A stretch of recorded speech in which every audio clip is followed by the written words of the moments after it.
नमस्ते everybody, बसा. एरवी मी ही गोष्ट वेळोवेळी जाहीर कार्यक्रम, माझे जे प्रवास होत राहतात, तिथल्या काही सभा बैठकी कार्यक्रम तिथे सांगितलेली पण आहे. आपल्यापैकी जर यूट्यूबवर माझ्याबरोबर असाल, म्हणजे चाणक्य मंडलचा चॅनल, तर तुमच्यातल्या काही जणांनी ती गोष्ट ऐकलेली असणं पण शक्य आहे. तरीसुद्धा मला माहिती आहे की हे व्यासपीठ, तर हे व्यासपीठ म्हणजे समोर चाणक्य मंडलचे सर्व विद्यार्थी आहेत. आपण एक शैक्षणिक संघटना आहोत आणि कुणावरच इथे येण्याचं कसलंच बंधन असत नाही. म्हणजे जे येतात ते स्वतःच्या मनानी आणि स्वतःच्या पायानी येतात. तर जी गोष्ट मी एरवी जाहीरसुद्धा सांगतो, ती सांगण्याची सगळ्यात उत्तम जागा ही आहे. तुम्ही जर आपल्या देशातल्या प्राचीन काळापासून कथा कहाण्या वाचत ऐकत आलात, तर तुम्हाला दिसेल की त्यांची सुरुवात एका समान पद्धतीनेच असते. फार तर त्याच्या दोन व्हर्शन्स, आवृत्ती आहेत दोन. एक असते, कोणे एकेकाळी काशी नगरी येथे अमुक अमुक राजा राज्य करीत असताना एकदा काय झाले. दुसरी सुरुवात असते, एक राज्य होतं, तिथे एक राजा होता, एक राणी होती, एक आटपाट नगरी होती. माझं वाक्य चुकलं खरं, म्हणजे यायला पाहिजे ते वाक्य, एक आटपाट नगरी होती, तिथे एक राजा राज्य करीत होता. राजा चांगला होता, राणी चांगली होती, पण पासून गोष्ट पुढे चालू होते. आपल्या देशातल्या ह्या गोष्टीला पुढे दोन वाटा फुटतात. एक वाट आहे, एकदा काय झाले, राज्यात दुष्काळ पडला. मला लहानपणापासून या गोष्टी ऐकताना, नंतर वाचताना आणि मग नंतर सांगताना कायम प्रश्न पडलाय की आमच्या प्राचीन काळातल्या लोककथा काढून पाहाव्यात, तर बघावं तेव्हा एकदा काय झाले, राज्यात दुष्काळ पडला. तो का पडतो? का नाही तो आम्ही आमच्या कर्मानी तो दूर करत? पाणी अडवा पाणी जिरवा, पाण्याचा प्रत्येक थेंब. राज्यात दुष्काळ पडला. पण मी तुम्हाला आत्ता गोष्ट सांगतोय ती दुसऱ्या रस्त्याच्या. एक आटपाट नगरी होती, तिथे एक राजा राज्य करीत होता. राजा चांगला होता, राणी चांगली होती, प्रजाजन सुखात होते. पण राजाला एकच दुःख होतं, ते म्हणजे राजाला स्वतःचं, डायरेक्ट स्वतःचं आणि उघडपणे चार चौघात सांगावं असं मूल नव्हतं.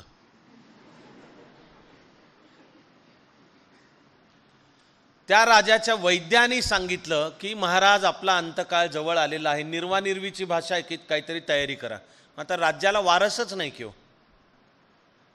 तर मग भारत देशामध्ये हजारो वर्ष चालत आलेली एक प्रथा आहे, ते म्हणजे घराण्यातले पदर म्हणतात त्याला. नातेवाईक, दूरचे जवळचे, असा कुठला तरी एक पदर शोधा आणि त्यातल्या एखाद्या चुणचुणीत मुलाला दत्तक घ्या, त्याला लहानपणापासून शिक्षण द्यायचं राजा होण्यासाठीचं.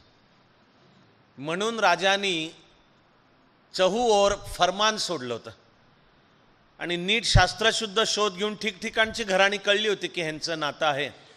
तसं त्या राजघराण्याची एक शाखा महाराष्ट्रातल्या एका जिल्ह्यातल्या एका अतिशय छोट्या खेडेगावामध्ये शेतकरी म्हणून राहत होते. ते पूर्वजांच्या पराक्रमाच्या कहाण्या माहिती होत्या. उदाहरणार्थ हे घराणं पानिपतावर लढलं होतं भारताच्या सार्वभौमत्वासाठी, केवळ मुघल बादशाहसाठी नाही, तो शिवाजी महाराजांचा वारसा. पण आता गरिबी आली होती, छोटी झोपडी होती आणि 2 गुंठे जमीन होती फक्त. झोपडीच्या भिंतीवर पूर्वजांची गंजलेली तलवार पण होती की आपलं घराणं कोणतं. आणि राजाने जेव्हा सांगितलं की ते शोधा, त्यावेळेला दिसून आलं की हे घराणं आणि त्यातली 3 मुलं आहेत, एक 11 वर्षाचा, एक 8 वर्षाचा, एक 6 वर्षाचा. तर मग राजाचा निरोप सुटला. तो ज्या जिल्ह्यामध्ये हे गाव होतं त्या जिल्ह्याच्या कलेक्टरला निरोप गेला. कलेक्टरनी स्वतःची गाडी पाठवली आणि कारकुनाला सांगितलं की त्याच्या 3 मुलांना घेऊन ये. तुम्ही इथे पुण्यात असलात बसलेले तरी कल्पना करा की एकदम दारामध्ये कलेक्टरचीच गाडी. त्यावेळेला तर लाल दिवा पण असायचा. तुम्हाला नाही, आता ठेंगा आम्हाला मिळाला, त्यामुळे तर आणखी डबल आनंद आहे की तुम्हाला नाही. पण प्रत्यक्षातली गोष्ट स्वातंत्र्यपूर्व काळातली आहे. म्हणजे तेव्हा तर धसकाच, कारण बहुतेक सगळे कलेक्टर इंग्रज असायचे. आपण आपल्याच कर्तृत्वाने पण पारतंत्र्यामध्ये होतो. दारात एकदम कलेक्टरची गाडी, विचार करा. आजही एखाद्या सामान्य माणसाच्या दारात जर कलेक्टरची गाडी आली, त्याची पहिली प्रतिक्रिया थोडंसं दचकण्याची असते की माझं काही चुकलं का काय, अटक करायला आलेत का काय. खरं म्हणजे आपण टॅक्स तर सगळे भरले, तरी कशासाठी आलेले आहेत. खरं म्हणजे विशेषतः स्वातंत्र्यानंतर प्रशासन आणि जनता एकमेकाचे मित्र पाहिजेत. सामान्य जनतेच्या मनामध्ये प्रशासनाबद्दलचा भरवसा वाटायला पाहिजे की मी जर ह्या देशाचा नागरिक या नात्याने सार्वभौम आहे आणि मी सगळे नियम कायदे पाळून जगतो वागतो, तर हे माझे संरक्षक आहेत. आणि धाक असायला पाहिजे तो दुष्टांना, गुन्हेगारांना, 2 नंबरचे धंदे करणाऱ्यांना. आज हे वाक्य बोलण्यामध्ये मला अजिबात सुख नाही आहे, कारण मी स्वतःकडे सुद्धा एक IAS अधिकारी म्हणून पाहतो. ते माझ्या मनातनं कधी जात नाही. स्वातंत्र्यानंतरच्या आता 73 होत असलेल्या वर्षांमध्ये प्रशासन आणि जनता एकमेकाचे मित्र बनू शकलेले नाही आहेत. जनतेच्या मनात प्रशासनाबद्दल जो भरोसा पाहिजे, एक व्यवस्था म्हणून, त्यातले काही व्यक्ती नाही. आपल्याला कार्यकर्ता अधिकारी व्हायचंच आहे, मग आपलं काम तसं. मी म्हणतो व्यवस्थेबद्दलचा भरोसा. दुर्दैव आहे आणि फार आनंद नाही मला हे म्हणण्यात की अजून तसा भरोसा नाही. पण गोष्ट तर स्वातंत्र्यपूर्व म्हणजे जेव्हा कलेक्टर म्हणून म्हणजे जणू जिल्ह्याचा राजाच, आणि आता त्याचीच गाडी आली आहे आणि त्या गाडीतनं एक कारकून उतरला आणि या शेतकरी दादाला म्हणलं ए चले ए असंच, अरे जारेच ए मध्येच, म्हणजे पुन्हा ए तुला कलेक्टरच. ह्या कारकुनालाही माहिती नव्हतं काय. तो फक्त म्हणला तुला कलेक्टर साहेबांनी बोलवलंय, चल तुला आणि तुझ्या 3 पोरांना घेऊन बोलवलंय, तुला करत. आणि पुन्हा आता ह्या शेतकऱ्याच्या पोटात गोळा. तो बिचारा 2 गुंठे जिरायती जमीन, जिरायती हा म्हणजे पावसावर अवलंबून, आणि घरामध्ये 2 गाई गुरं होती, तेवढी घेऊन सकाळी शेतावर जायचं आहे, दिवसभर राबायचं आहे. एरवीचा तर त्याचा वेश फक्त नेसलेली एक लंगोटी, आणि महाकष्टाने वर्षभर पई बाजूला काढून दिवाळीच्या दिवसात कधीतरी तो स्वतः करता एक धोतर जोडी, कारभारणी करता लुगडं, आणि आपल्या पोरांच्या करता नवे कपडे, तंग तुमान आणि कुर्ता. आता एकदम मध्येच केव्हा तरी बोलून बरं ते जायचं ते कलेक्टरकडे, आता अंगावर तरी नीट कपडे नको का. म्हणून त्यांनी शेजाऱ्या पाजाऱ्यांकडनं गावातनं अक्षरशः जरा बरे कपडे आणले, परत देतो म्हणला, परत आलो की आपल्या 3 पोरांना तंग तुमान कुर्ता, ते चुरगळलेलेच होते पण तसेच घेऊन कलेक्टरच्या ठिकाणी गेले.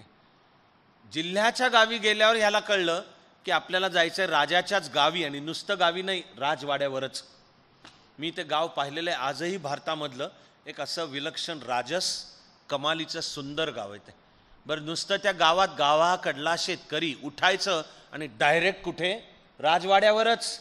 आणि ते सुद्धा नुसत्या राजवाड्यावर नाही, राजांनी तिथं गेल्यावर त्यांना कळलं की राजाचा अंतकाळ जवळ आलाय, म्हणून दत्तक घेण्यासाठी ह्या घराण्यातल्या वेगवेगळ्या नातेवाईकातल्या जी चुणचुणीत लहान मुलं आहेत त्यातल्या एकाला निवडलं जाणार, हे तिथं गेल्यावर कळलं. राजांनी मुलाची निवड करायला 5 जणांची समिती नेमली होती. Under the powers conferred upon me bye article 311. हे ब्युरोक्रेसीबद्दलचे आर्टिकल आहेत, हा सिव्हिल सर्व्हिसबद्दलचे आर्टिकल आहेत. तर 5 जणांची समिती होती, कारभारी, दिवाणजी, प्रधानजी, सेनापती आणि मुनीम. तर ह्या आपण बसलोत, ह्याच्या एक चौपट आकाराचा हॉल आहे की ज्याचे खांब कवेमध्ये येत नाही तेवढे मोठे, सोन्या चांदीच्या पत्र्यांनी लगडलेले, हंड्या झुंबर, म्हणजे वैभवाचं विलक्षण प्रदर्शन. आणि असे ते 5 जण बसलेले. UPSC MPSCचे इंटरव्ह्यू कसे होतात तसे असे 5 जण, आणि एकेका मुलांनी यायचं आणि मग त्याला काहीतरी प्रश्न विचारायचे. आता हे पॅनल येणाऱ्या प्रत्येक मुलाला एक कॉमन प्रश्न विचारत होते, आणि तो प्रश्न होता, काय रे बाळ इथे कशाला आलास. आणि मग आधीचा मुलगा बाहेर पडला की बाहेरचे पालक त्याच्यावर झडप घालायचे, तुला काय प्रश्न विचारले, ते तुमच्या मॉक इंटरव्ह्यूमध्ये झाले होते का. नसले तर आपल्या मुलाला सांगत होते, धांदरटपणा करू नको, इकडे लक्ष दे, या प्रश्नाचं उत्तर असं असं दे, असं सगळं नीट चाललेलं होतं. केव्हा तरी ह्या कामामध्ये आधी थोरला मुलगा आला 11 वर्षाचा, आणि केव्हा तरी मायेनी बोलत ह्या पॅनेलचा त्याच्या मुलाखतीच्या दरम्यान यायचा तो प्रश्न आला, काय रे बाळ इथे कशाला आलास. त्यांनी खांदे उडवले, म्हणला कोण जणू, बा म्हणला म्हणून आलो. कोण जणू काय, मला काय माहिती कशाला आलोय, वडिलांनी सांगितलं म्हणून आलो. कोण जणू, बा म्हणला म्हणून आलो. परत थोड्या वेळाने केव्हा तरी आधी तो धाकटा मुलगा 6 वर्षाचा, तो तर असं तोंडात बोट घालून असं डोलतच उभा होता. त्याला जेव्हा विचारलं काय रे बाळ इथे कशाला आलास, तो वळला आणि पळूनच गेला तिथून. करत करत दिवस संपत आला. शेवटचा एक उरला होता मुलगा, आणि दिवसभर पोटात अन्नाचा कणसुद्धा नाही ह्या बाहेर असलेल्या शेतकरी दादासकट त्याच्या पोरांना. त्याची टर्न आली, तो मुलगा आतमध्ये आला, तर असे जर मानलं की 5 जण असे बसलेले होते, तर तिथे बाजूला पण एका उंच आसनावर राजाची पत्नी त्यांना वहिनी साहेब म्हणत असत. तर वहिनी साहेब बसलेल्या होत्या. आता हा जो मधला म्हणजे 8 वर्षाचा मुलगा दरबार हॉलमध्ये असा प्रवेश करून येतोय समोर, तो डायरेक्ट पहिलाच प्रश्न, दुसरं तिसरं काहीही नाही, पहिलाच प्रश्न वहिनी साहेबांनीच केला त्या मुलाला डायरेक्ट, काय रे बाळ इथे कशाला आलास? आणि या मुलांनी डावा पाय पुढे आणि उजवा पाय मागे ठेवून छातीवर हात ठेवून उत्तर दिलं, राजा व्हायला आलोय.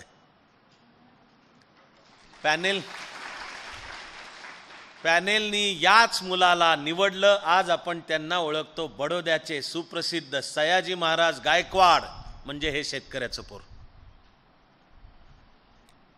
ज्या सयाजी महाराजांनी स्वतःमधला राजा ओळखला,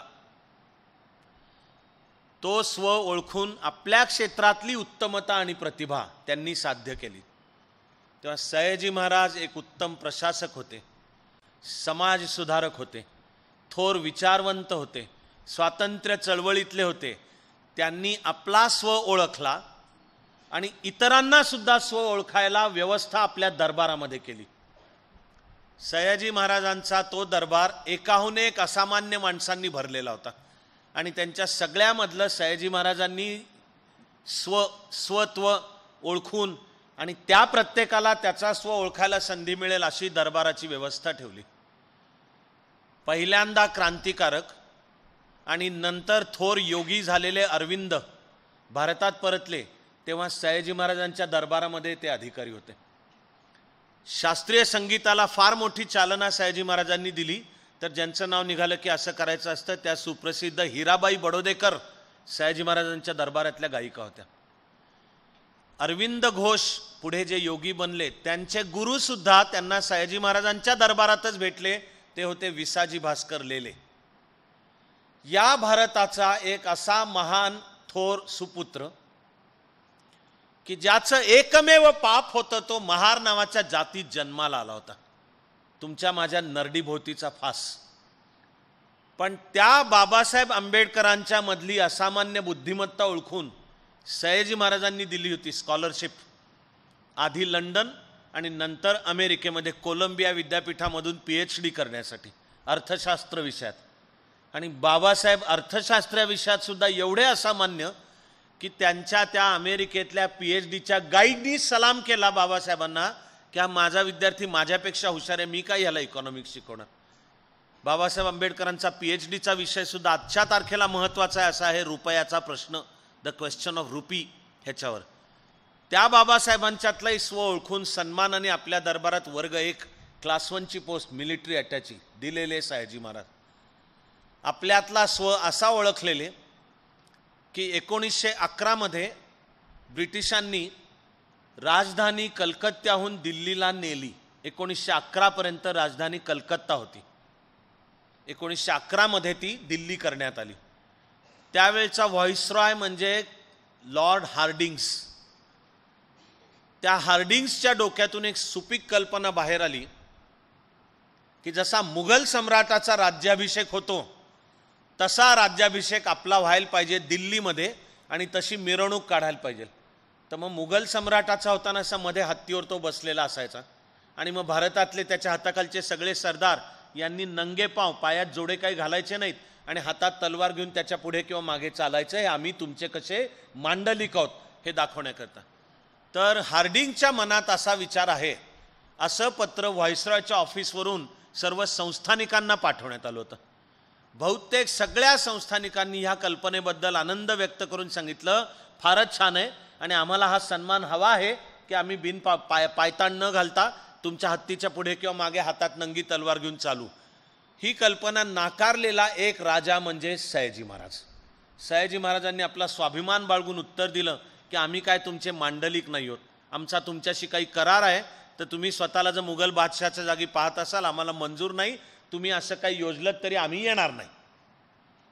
तर हार्डिंग्सच्या ऑफिसला राग आला, स्वतः व्हॉइसरॉयला पण राग आला, आणि म्हणून व्हाईसरॉयच्या ऑफिसमधनं दम देणारं पत्र आलं सयाजी महाराजांना की तुमच्या उत्तरावर मेहरबान व्हाईसरॉय नाराज आहेत, तुम्ही हे लक्षात ठेवा की तुमची गादी आमच्या हातात आहे, असं खरमरीत पत्र आलं.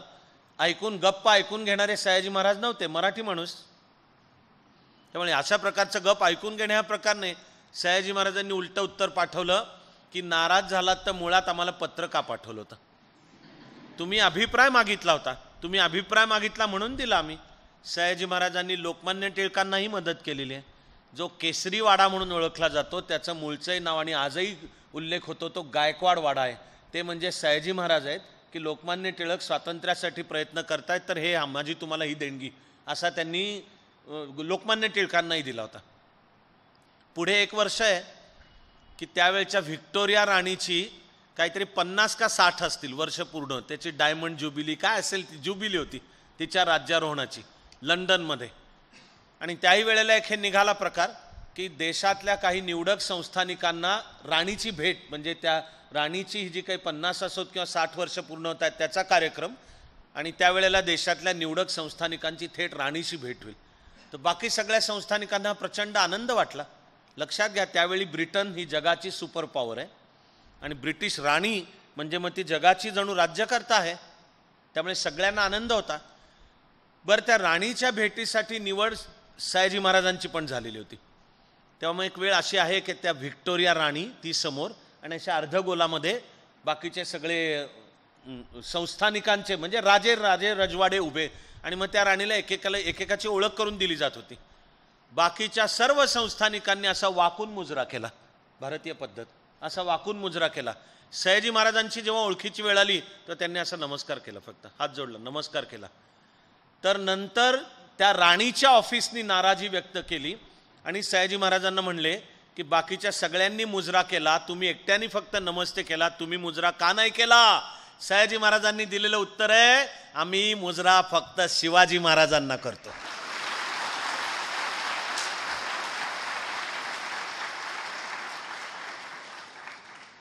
सगळा प्रवास सुरू होतो काय रे बाळ इथे कशाला आलास या प्रश्नाने. आणि तो काय रे बाळ इथे कशाला आलास हा प्रश्न एकट्या सयाजी महाराजांना नसतो, आपल्याला सुद्धा आहे. जीवन दर क्षणाला प्रत्येकाला हा प्रश्न विचारत असतं. कधी आपल्याला तो कळतो तर बहुसंख्य वेळा कळतच नाही. काही वेळा आपल्याला तो प्रश्न ऐकू येतो, पण एरवी काही वेळा ऐकू पण येत नाही की जीवन तुला विचारतंय बाबा रे किंवा बाई ग इथे कशाला आलास. त्या इथे कशाला आलासला अनेक अर्थ आहेत.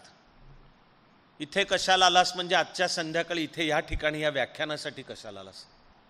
इथे कशाला आलास म्हणजे मुळात चाणक्य मंडलमध्येच कशाला आलास. इथे कशाला आलास मध्ये जेव्हा केव्हा तुमचे 10वीचे जे काही मार्क असतील त्यानुसार आर्ट सायन्स कॉमर्सला कशाला आलास. त्यातल्या सायन्सला असाल तर 12वीला PCB किंवा PCM तुम्ही घेतला असेल ते कशाला घेतलंस. त्यानंतर गेला असाल अनुक्रमे मेडिकल किंवा इंजिनिअरिंगला किंवा BSc केलं असेल. जगण्याच्या प्रत्येक क्षणाला आयुष्य आपल्याला विचारत असतं काय रे बाळ इथे कशाला आलास. या काय रे बाळ इथे कशाला आलास या प्रश्नाचं सगळ्यात महत्त्वाचं रूप आहे जन्मालाच कशाला आलास. ज्या दिवशी हा प्रश्न पडेल मनाला की हे आपण जन्माला आलो, उठतो बसतो खेळतो, सुखाने सुखावतो दुःखाने दुखावतो, यशाने कदाचित हुरळून जातो, अपयशाने खचून, हे काय क्या माजरा आहे की हे सगळं काय आहे लफडं, अस्तित्वाचं लफडं. धरून चालायचं की ज्या दिवशी हा प्रश्न पडेल तो प्रश्न आहे कोहम. कोहम, मी कोण, जन्माला आलो म्हणजे काय आणि हे जगणे म्हणजे काय समजून चालायचं की आपल्याला जाग यायला सुरुवात झाली. तो कोहमनी सुरू होणारा प्रवास मला हे निश्चित कळलंय की सोहमपर्यंत पोचतो. या साऱ्या विश्वाचं जे एकच एक चैतन्य आहे तेच तू आहेस. त्या चैतन्याचंच एक प्रकटीकरण तू आहेस. पण नुसतं असून नाही चालत, ते कळावं लागतं. ते आपल्यामधलं चैतन्य ओळखणे म्हणजे स्वची ओळख. आणि मग जीवन घडवायचं म्हणजे या स्वची ओळखच्या प्रवासात असायचं आहे. म्हणजे कॉन्शियसनेसला महत्त्व आहे. जगतात सगळेच, जन्माला आल्यानंतर आयुष्याच्या त्या त्या टप्प्याला जे करायचं ते करत करत एके दिवशी जातात सगळे. याचं तुकारामाच्या एका फार मस्त अभंगामध्ये म्हटलंय, कसा जगला तर जन्माला आला नि हेला घालून मेला. हेला म्हणजे येरझाऱ्या, की आला जन्माला पण ठीक आहे, नॉर्मल काय माणूस ते जगतो. आत्ताच्या काळातलं बोलायचं झालं तर साधारण 6 वर्षाचा झाला की शाळेत जातो, यथावकाश पुढच्या वर्गात जात. 10वी म्हणजे केव्हा तरी वयाच्या 16 वर्षी 10वी होते, साईड निवडायची असते. 12वी होते, डॉक्टर, इंजिनियर, वकील, पत्रकार काय असेल ते होतो तो. मग त्याचं लग्न होतं, मग मुलं बाळं होतात. मुलं बाळ असती, त्यांना काय कळते, होतातच ती. आणि मग त्या मुलं बाळांच्या सांभाळण्याकरता सगळं करायचं. असं करत एके दिवशी जायचं आहे, जन्माला आला नि हेला घालून मेला. पण त्या जन्मामध्ये ज्याला पडेल हा प्रश्न की हे काय प्रकार आहे, मी जन्माला आलो, हा काय फाउंडेशनला आलो, प्रिपरेटरीला आलो, UPSC MPSCला आलो, मला द्यायची आहे स्पर्धा परीक्षा. UPSCच्या बहुसंख्य जणांना IAS हवा असणार आहे, मिळो ती ही शुभेच्छा जरूर आहे. पण ह्याच्या सगळ्याच्या मागे काय आहे? ज्या दिवशी जीवनाबद्दलचा हा प्रश्न पडेल, समजून चालायचं की कोहमकडून आपली सोहमकडची वाटचाल चालू झाली. या वाटचालीचंच नाव आहे स्वची ओळख. पण त्याच्यासाठी आवश्यक आहे स्वतःकडे बघणे.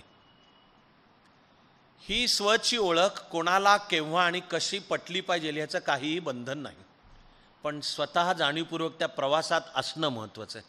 म्हणजे कॉन्शियसनेस, जाणीव, की मी जाणीवपूर्वक ही जी स्वची ओळख, अरे तू स्वतःला ओळख, अगं तू स्वतःला ओळख, दुसऱ्यांशी तुलना करायला जाऊ नको. आणि ते स्वतःला ओळख हे किती सोपं आहे. तुला काय येतं हे UPSCच्या ऑप्शनलच्या निवडीला सुद्धा हा मुद्दा लागू आहे. इतका गाभ्याचा मुद्दा आहे की मी ऑप्शनल कोणता घेऊ, त्यांनी घेतला तो, तिने घेतला तो, का चालू वर्षी सगळ्यात जास्ती मार्क कोणत्या ऑप्शनला मिळालेत, तर मग अँथ्रोपॉलॉजीला का तर सगळ्या अँथ्रोपॉलॉजीज घ्या, टपाटपा टकमक टोकॉर्न पळा खाली, कारण चाललेली मेंढरं ना सगळी. का तू तुझा विचार करणार आहेस, तुला कोणता विषय आवडतो, तुला कोणता विषय सोपा जातो, तुला कोणत्या विषयाचा अभ्यास करताना आनंद वाटतो, तो तुझा विषय आहे. स्वची ओळख. जीवनाची इमारत त्यावर उभी कर, दुसऱ्याशी तुलना करायला जाऊ नको. तुला काय येतं, तुला काय समजतं, तुझा जीव सहजपणे कशात रमतो, काय करत असताना तुला कष्टच वाटत नाहीत. विचार कर की मोकळा वेळ आहे आणि कोणीही तुझ्या डोक्यावर बसलेलं नाही, तरी स्वतःच्या इच्छेने आपणहून तू काय करतो, करतेस. काय करताना तुझ्या आईवडिलांवर तुला सांगण्याची वेळ येते की अविनाश जेवायची वेळ झाली, 2 घास खाऊन घे, तुझं चाललंय ते चालू ठेव. ते अविनाशचं क्षेत्र आहे. असं आपलं प्रत्येकाचं क्षेत्र आहे. विज्ञानाने ही सिद्ध केलेली गोष्ट आहे की ज्याचा मेंदू शाबूत आहे, मेंदूला काही इजा झालेली नाही, असा प्रत्येक माणूस बुद्धिमान आहेच. पण प्रत्येकाची बुद्धी वेगवेगळ्या क्षेत्रात चालते. म्हणून स्वतःकडे बघणं आहे की हे आत्मगत चिंतन आहे की माझी बुद्धी कोणत्या क्षेत्रात चालते. तो पण स्वच्या ओळखीचा तो प्रवास आहे की माझी बुद्धी या क्षेत्रात चालते. मग दुसऱ्याशी तुलना करायला जाऊ नको ना. ज्याला बायोलॉजी चांगलं येतं त्यांनी जरूर डॉक्टर हो, आपण त्याला शुभेच्छा देऊ. पण म्हणून सगळ्यांना बायोलॉजीच आलं पाहिजे आणि ते आलं तरच जणू तो मुलगा मुलगी बुद्धिमान आहे, हा गैरसमज आहे. प्रत्येकजण बुद्धिमान आहे. ही जी 99th पर्सेंटाईल ही संकल्पना आहे की सरासरी कोणीही 100 माणसं जर घेतली तर त्यातल्या प्रत्येकाकडे कोणत्या तरी एका विषयात त्या 100च्या मध्ये नंबर 1चा असायची क्षमता आहे. पण ती प्रत्येकातली आहे. तू तुझ्यातली ओळख. याला स्वतःकडे निर्भयपणाने पाहता पण यावं लागतं. आणि असा तू स्वतःकडे पाहून ठरव तुला काय येतं, समजतं, जीव कशात रमतो, काय तुला सोपं जातं. शाळा कॉलेजमध्ये वावरताना, वेगवेगळ्या ॲक्टिव्हिटीजमध्ये भाग घेताना, घरीसुद्धा आणि दारीसुद्धा. आणि आईवडिलांचा पालक म्हणून रोल तिथे महत्त्वाचा ठरतो आणि मग शिक्षण संस्थांमध्ये शिक्षकांचा रोल तिथे महत्त्वाचा ठरतो. तो म्हणजे वाढत्या वयातल्या प्रत्येक मुलामुलीला त्याच्यातला तिच्यातल्या गुणाची जाणीव करून द्यायला जी मदत करेल. की अरे त्याच्यातला गुण, तुला काय पुस्तकी अभ्यासात 4 मार्क कमी पडत असतील, पण तू त्या दिवशी नाटक बसवलं ते किती उत्तम होतं, तू एक गाणं गायला असते किती छान होतं, तुझं हस्ताक्षर किती छान आहे. शिक्षण म्हणजे स्वची ओळख, अशी आधुनिक व्याख्या आहे. Education means knowledge of the self. 1991 मध्ये सर्वसाधारणपणे सगळ्या जगांनी मुक्त अर्थव्यवस्थेच्या सूत्राचा स्वीकार केला. तर मुक्त अर्थव्यवस्था म्हणजे देशादेशांमध्ये अंतर्गत प्रोटेक्शनिस्ट आपल्या व्यवसायाला संरक्षण देणाऱ्या पॉलिसीज नाही घ्यायच्या. सगळं जग जणू एक खुली बाजारपेठ आणि त्याला देशादेशाच्या मर्यादा असता कामा नयेत. वस्तू आणि सेवांची खुली आवाजाही झाली पाहिजे, त्यामध्ये सगळ्यांचाच विकास आहे, हे सूत्र जगाने स्वीकारलं. खूप अर्थांनी सगळं जग एकत्र आलं. म्हणून युनायटेड नेशन्सनी एक जागतिक कमिशन नेमलं. तिचं नावच आहे United Nations commission for education for the world for 21st century. असं एक लांबलचक नाव आहे. 21व्या शतकातल्या जगासाठी काय शिक्षण पद्धती पाहिजे हे अभ्यास करून संपूर्ण मानवाला एकसंध एकत्र असं 1991 नंतर त्यांनी 5-7 वर्ष काम केलं, अहवाल सादर केला. अहवालाचा असा ठोकळा आहे, पण एक ओळीचा सारांश सांगते. या कमिशनचे अध्यक्ष होते एक फ्रेंच शिक्षण तज्ज्ञ जॅक्स डेलोरस म्हणून. तर जॅक्स डेलोरस यांच्या नेतृत्वाखाली शिक्षण या आयोगाने सर्व काम केलं आणि केल्या शिफारसी. त्यांची सगळ्यात महत्त्वाची शिफारस आहे education means knowledge of the self. या एका सूत्राभोवती सगळी शिक्षण पद्धती संघटित केली पाहिजे. मला हे सांगायला आनंद आहे की आपण चाणक्य मंडलमध्ये हे सगळं पार 1996 म्हणजे युनायटेड नेशन्सनी अहवाल देऊन तो भारत सरकारने मान्य करून च्या खूप आधी आपण सुरुवात केली. जसं मी जाता जाता तुम्हाला सांगतोय की आपला फाउंडेशन कोर्स ज्याचं वर्णन आपण चाणक्य मंडलमधला सर्वात महत्त्वाचा कोर्स असं केलेलं आहे. म्हणजे काही बाकीचे कोर्सेस कमी महत्त्वाचे आहेत असं नाही आहे, पण फाउंडेशन कोर्सला सर्वात महत्त्वाचा यासाठी म्हणलं आहे की ती शिक्षण क्षेत्राला आपली असलेली भर आहे, आपण आपल्या बुद्धीतनं घातलेली भर आहे. 1996मध्येच आपण सुरुवात केली, ज्याला आज आता जग सॉफ्ट स्किल म्हणतं. सॉफ्ट स्किल म्हणजे पुढे करिअर कोणतंही करायचं असू द्यात, त्या करिअरमध्ये तुला जर प्रभावी ठरायचं असेल, त्या करिअरमध्ये तुला जर यशस्वी ठरायचं असेल, तर तुझ्या व्यक्तिमत्वामध्ये पुढील गुणसंपदा पाहिजे. नेतृत्व गुण, व्यवस्थापन कौशल्य, कम्युनिकेशन म्हणजे वक्तृत्वसुद्धा. पण आपलं म्हणणं मांडायचं आहे, ते म्हणणं लेखी मांडायचं आहे, तोंडी मांडायचं आहे, असे करत करत येतात. त्याचाच आपण कोर्स तयार केला, तो म्हणजे फाउंडेशन कोर्स आहे. बिलकुल गर्व न बाळगता, पण मी तुम्हाला सांगतो की अख्ख्या जगात आपण पहिले होत अशा प्रकारचं करणारे, कारण ती माझी दृष्टी होती. आधीचा कार्यकर्ता म्हणून वावरतोय ती. थँक्यू. IAS होण्यापूर्वीची 11 वर्ष कार्यकर्ता म्हणून वावरणे, IAS मधली 10 वर्ष, या सगळ्याचा पणाला लावून भविष्यकाळ कुठे चाललाय आणि त्या भविष्यकाळामध्ये जर नवी पिढी समर्थ व्हायला हवी असेल तर इनपुट शिक्षणाचा काय दिला पाहिजे याचा विचार करून आपण तो फाउंडेशन कोर्स आपण सुरू केला. स्वची ओळख हे संपूर्ण शिक्षण पद्धतीचं मूळ सूत्र आहे आणि ते मी सुद्धा घेताना त्या जॅक्स डेलोरसच्या अहवालावरून नाही घेतलेलं. माझ्या भारतीय संस्कृतीचं जे अंडरस्टँडिंग आहे, समज, कारण मला कळणाऱ्या भारतीय संस्कृतीचं मुळातलं सूत्र आहे, अरे तू स्वतःला ओळख, अगं तू स्वतःला ओळख. आणि ही आपली स्वतःची ओळख साध्या साध्या मुद्द्यांपासून होईल. मला कोणते पदार्थ आवडतात, कोणते रंग आवडतात, कोणत्या व्यक्ती आवडतात आणि ह्या प्रत्येकाचं नावडतं ह्याच्या सकट हे कण आहेत आपापल्या ओळखी. माझं हस्ताक्षर चांगलं आहे का नाही आहे, मला वाचनाची आवड आहे का, मला छंद कोणता आहे, हे जे स्वतःकडे बघणं आहे, हा त्या स्वच्या ओळखचा प्रवास आहे. तो अंतिमता जाऊन भिडतो आत्मज्ञान, असा महान वापरलेला शब्द, knowledge of the self. Knowledge of the सेल्फचा मूळचा शब्द बनतो आत्मज्ञान. त्या आत्मज्ञानाच्या शेवटापर्यंत विवेकानंद पोचत असतील, रामकृष्ण परमहंस पोचत असतील आणि ज्ञानोबा तुकोबा, हे सगळी माऊली मानवतेची, पण आपण पण सगळे त्या प्रवासात असतो. आपण अशा प्रवासात आहोत असं जाणीव असणं महत्त्वाचं आहे.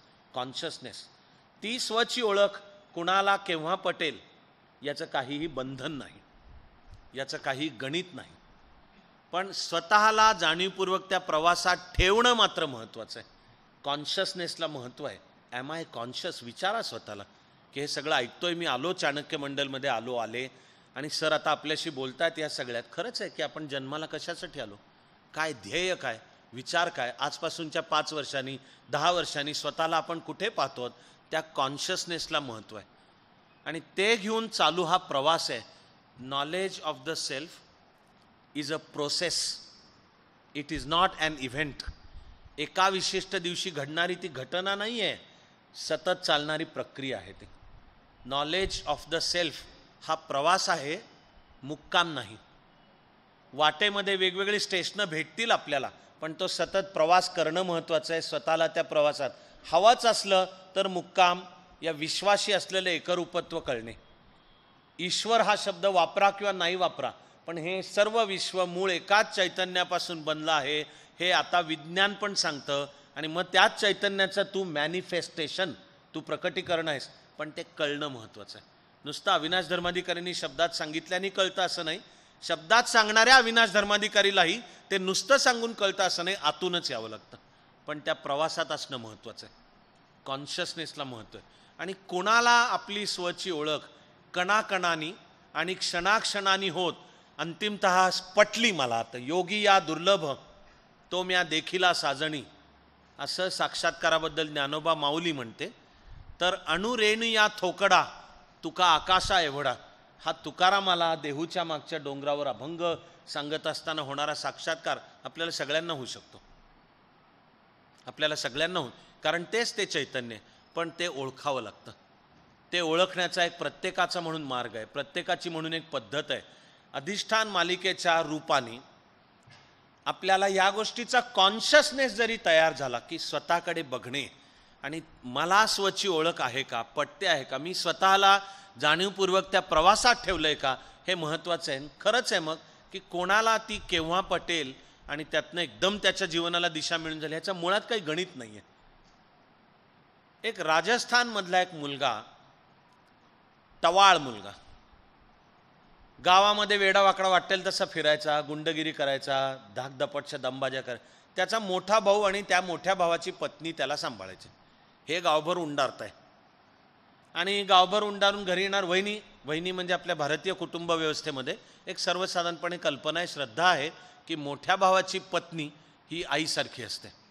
हे भावनांच्या जोपासनाच आहे.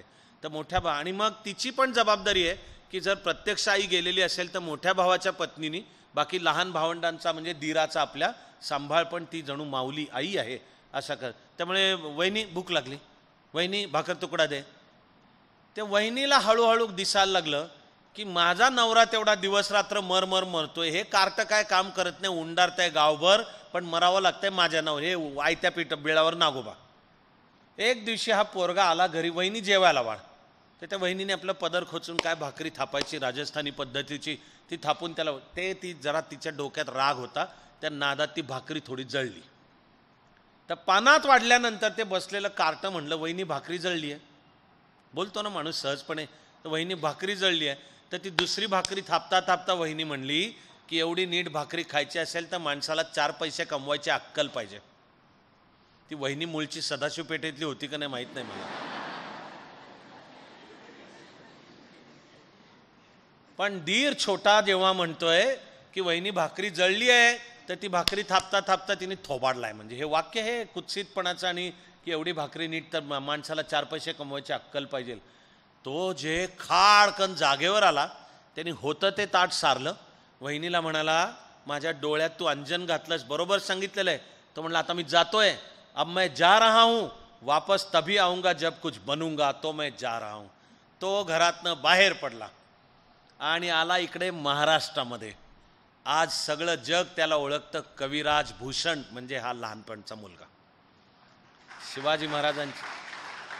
शिवाजी महाराजांच्या पराक्रमाने भारावलेला, त्याने अख्खं काव्य लिहिलं शिवराज प्रशस्ती, की ज्याच्यामध्ये शिवाजी महाराजांचा सगळा पराक्रम दैदिप्यमान पद्धतीने मांडलाय.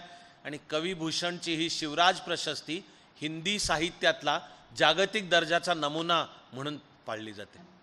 कोणाला तो स्व केव्हा जाणवेल आणि तो घडत घडत उत्तमता आणि प्रतिभेकडची वाटचाल होईल याचं काही वेळापत्रकाचं बंधन नाही आहे, पण असा कुठला तरी क्षण येऊ शकतो ज्याचा त्याचा. दुसरा असाच एक उत्तर प्रदेशातला एक अगदी साधा माणूस, आपण बरे आपलं काम बरं व्हायचं, त्या योग्यवेळी लग्न झालं, बायको शेजारच्याच गावातली होती. याचं बायकोवर प्रचंड प्रेम, इतकं प्रेम की ती 5 क्षणासाठी नजरेआड झालेली सुद्धा नको. आता पहिल्यांदा हे छान वाटेल हो बायकोला सुद्धा. पुढे ती माणूस आहे ना, स्पेस म्हणतात, प्रायव्हेट स्पेस प्रत्येकालाच पाहिजे. तर हा तिला साधा माहेरी नाही जाऊ द्यायचा, इतकं त्याची बायकोवरचं प्रेम. काही माणसं करतात स्वतःच्याच बायकोवर प्रेम.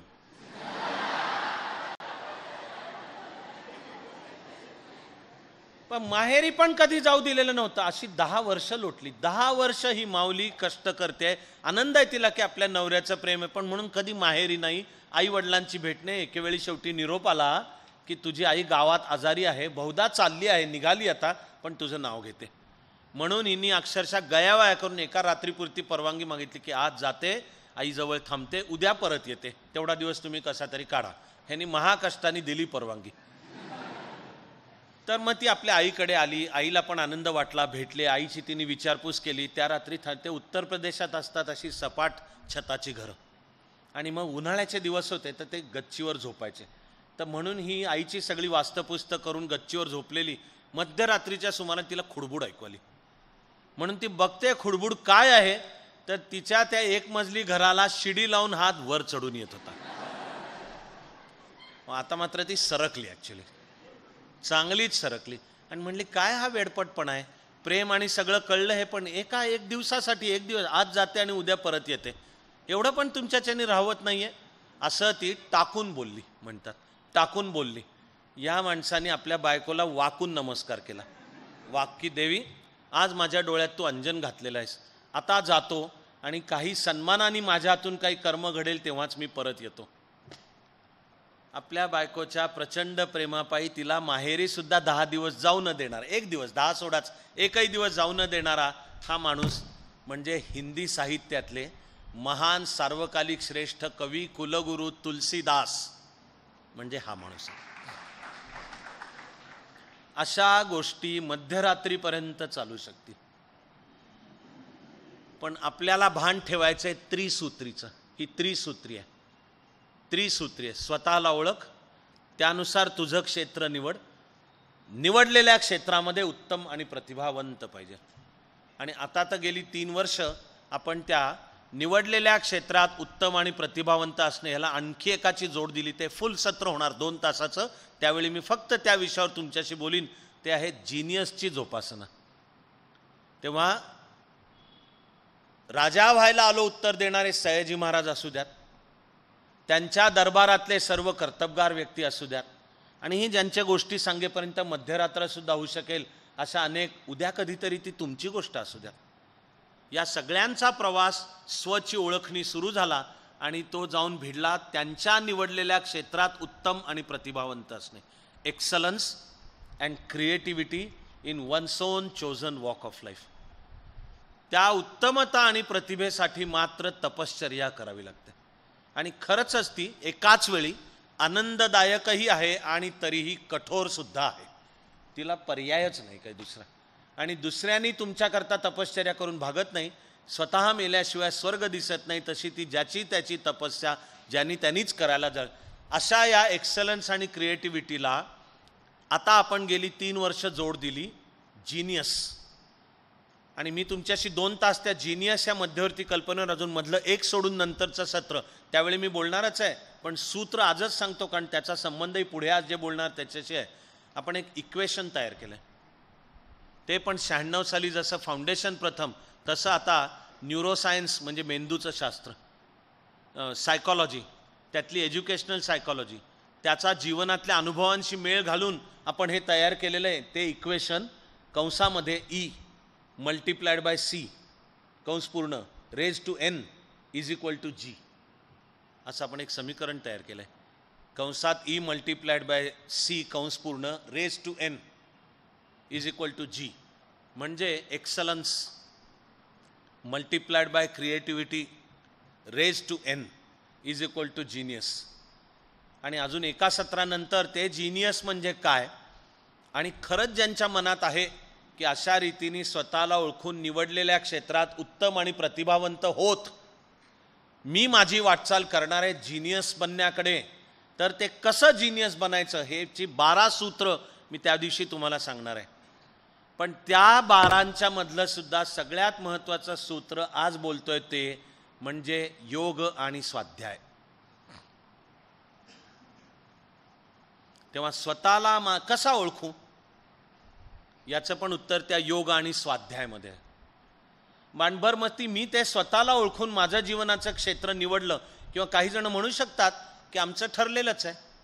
मला वाटतं माझ्यासमोर आत्ता बसलेल्यातल्या सुद्धा कदाचित 3/4 जास्ती जणांचं या ठिकाणी ठरलेलं आहे की आपल्याला करायचं ते करिअर स्पर्धा परीक्षाद्वारा करायचं आहे आणि मग कोणाला MPSC असेल, कोणाला UPSC असेल, त्यातल्या MPSC त्या बहुतेकांना त्यांना व्हायचं असणार इच्छा डेप्युटी कलेक्टर होण्याची. काही थोड्या जणांना युनिफॉर्मचं आकर्षण असतं, जे बरोबर आहे, तर मग त्यांची इच्छा DYSP होण्याची असेल. अशी UPSC देणारे असाल, काही जणांना आर्मी असेल, तर UPSC देणारे असाल तर बहुतेकांचा फर्स्ट चॉईस IAS असतो, काहींचा IFS असतो. आणि मी पुन्हा म्हणालो तसं पोलीस सर्व्हिसबद्दल जर एक विशेष आकर्षण असेल तर मग त्याचा पहिला चॉईस IPS. काहीही हा असला तरी आपल्याकरता ही त्रिसूत्री विचारांची, पहिलं नाव आहे विचारांची त्रिसूत्री. त्या विचारांची त्रिसूत्री म्हणजे हे आहे: स्वतःला ओळख, त्यानुसार तुझं क्षेत्र निवड. मग आज 3/4 जास्त निवडलेलं आहे ना, म्हणून स्वतःची ओळख हा मुद्दा संपत नाही. स्वतःला ओळख, त्यानुसार क्षेत्र निवड आणि करायची ती मग खरी तपश्चर्या की ओके, आता त्या आपल्या क्षेत्रात किमान एका, प्रत्येकजण किमान एका त्या क्षेत्रात उत्तम आणि प्रतिभावंत. इथे पण थांबायचं नाही आपल्याला. आता आपल्याला उत्तम आणि प्रतिभावंत होत आपल्या कामाच्या क्षेत्रातला जिनियस म्हणजे काहीतरी विलक्षण असामान्य उंची, की बॅटिंग सगळेच करतात हो, पण विराट कोहली आणि रोहित शर्मा जे करतायत हे जिनियस आहे. अशी जीवनाच्या विविध क्षेत्रातली उदाहरणं. पुढचे 3 मिनिटं मी माझ्या एका मोहाला बळी पडणार आहे. याचं कारण हे माझ्या सर्वात लाडक्या अभिनेत्याची गोष्ट आहे, तो म्हणजे अमिताभ बच्चन. तुमच्या पिढीला माहिती आहे का नाही याची मला कल्पना नाही आहे. हरिवंशराय बच्चन आणि आई म्हणजे तेजी बच्चन. तेजी बच्चन इंदिरा गांधींच्या बालमैत्रीण होत्या, एकदम घरातले संबंध. यांचा हा मुलगा आणि चांगला कलकत्त्याला 60चं दशक, 1960चं दशक, तिच्यामध्ये त्यावेळी महिना 20,000 पगारावर तो काम करत होता. तर त्यावेळचे 20,000 म्हणजे आत्ताचे 20 लाख निघतील बरं का. म्हणजे त्याचं सगळं छान चाललेलं होतं, पण डोक्यामध्ये वेड अभिनयाचं. म्हणून दिली ती नोकरी सोडून कलकत्त्यातली आणि आला मुंबईमध्ये. बरं, एक उंच लंबूटांग, बरं असं बाह्यता म्हणावं तर चेहऱ्याला किंवा ह्याला फार काही विशेष आहे. तो जमाना चॉकलेट हिरोचा होता.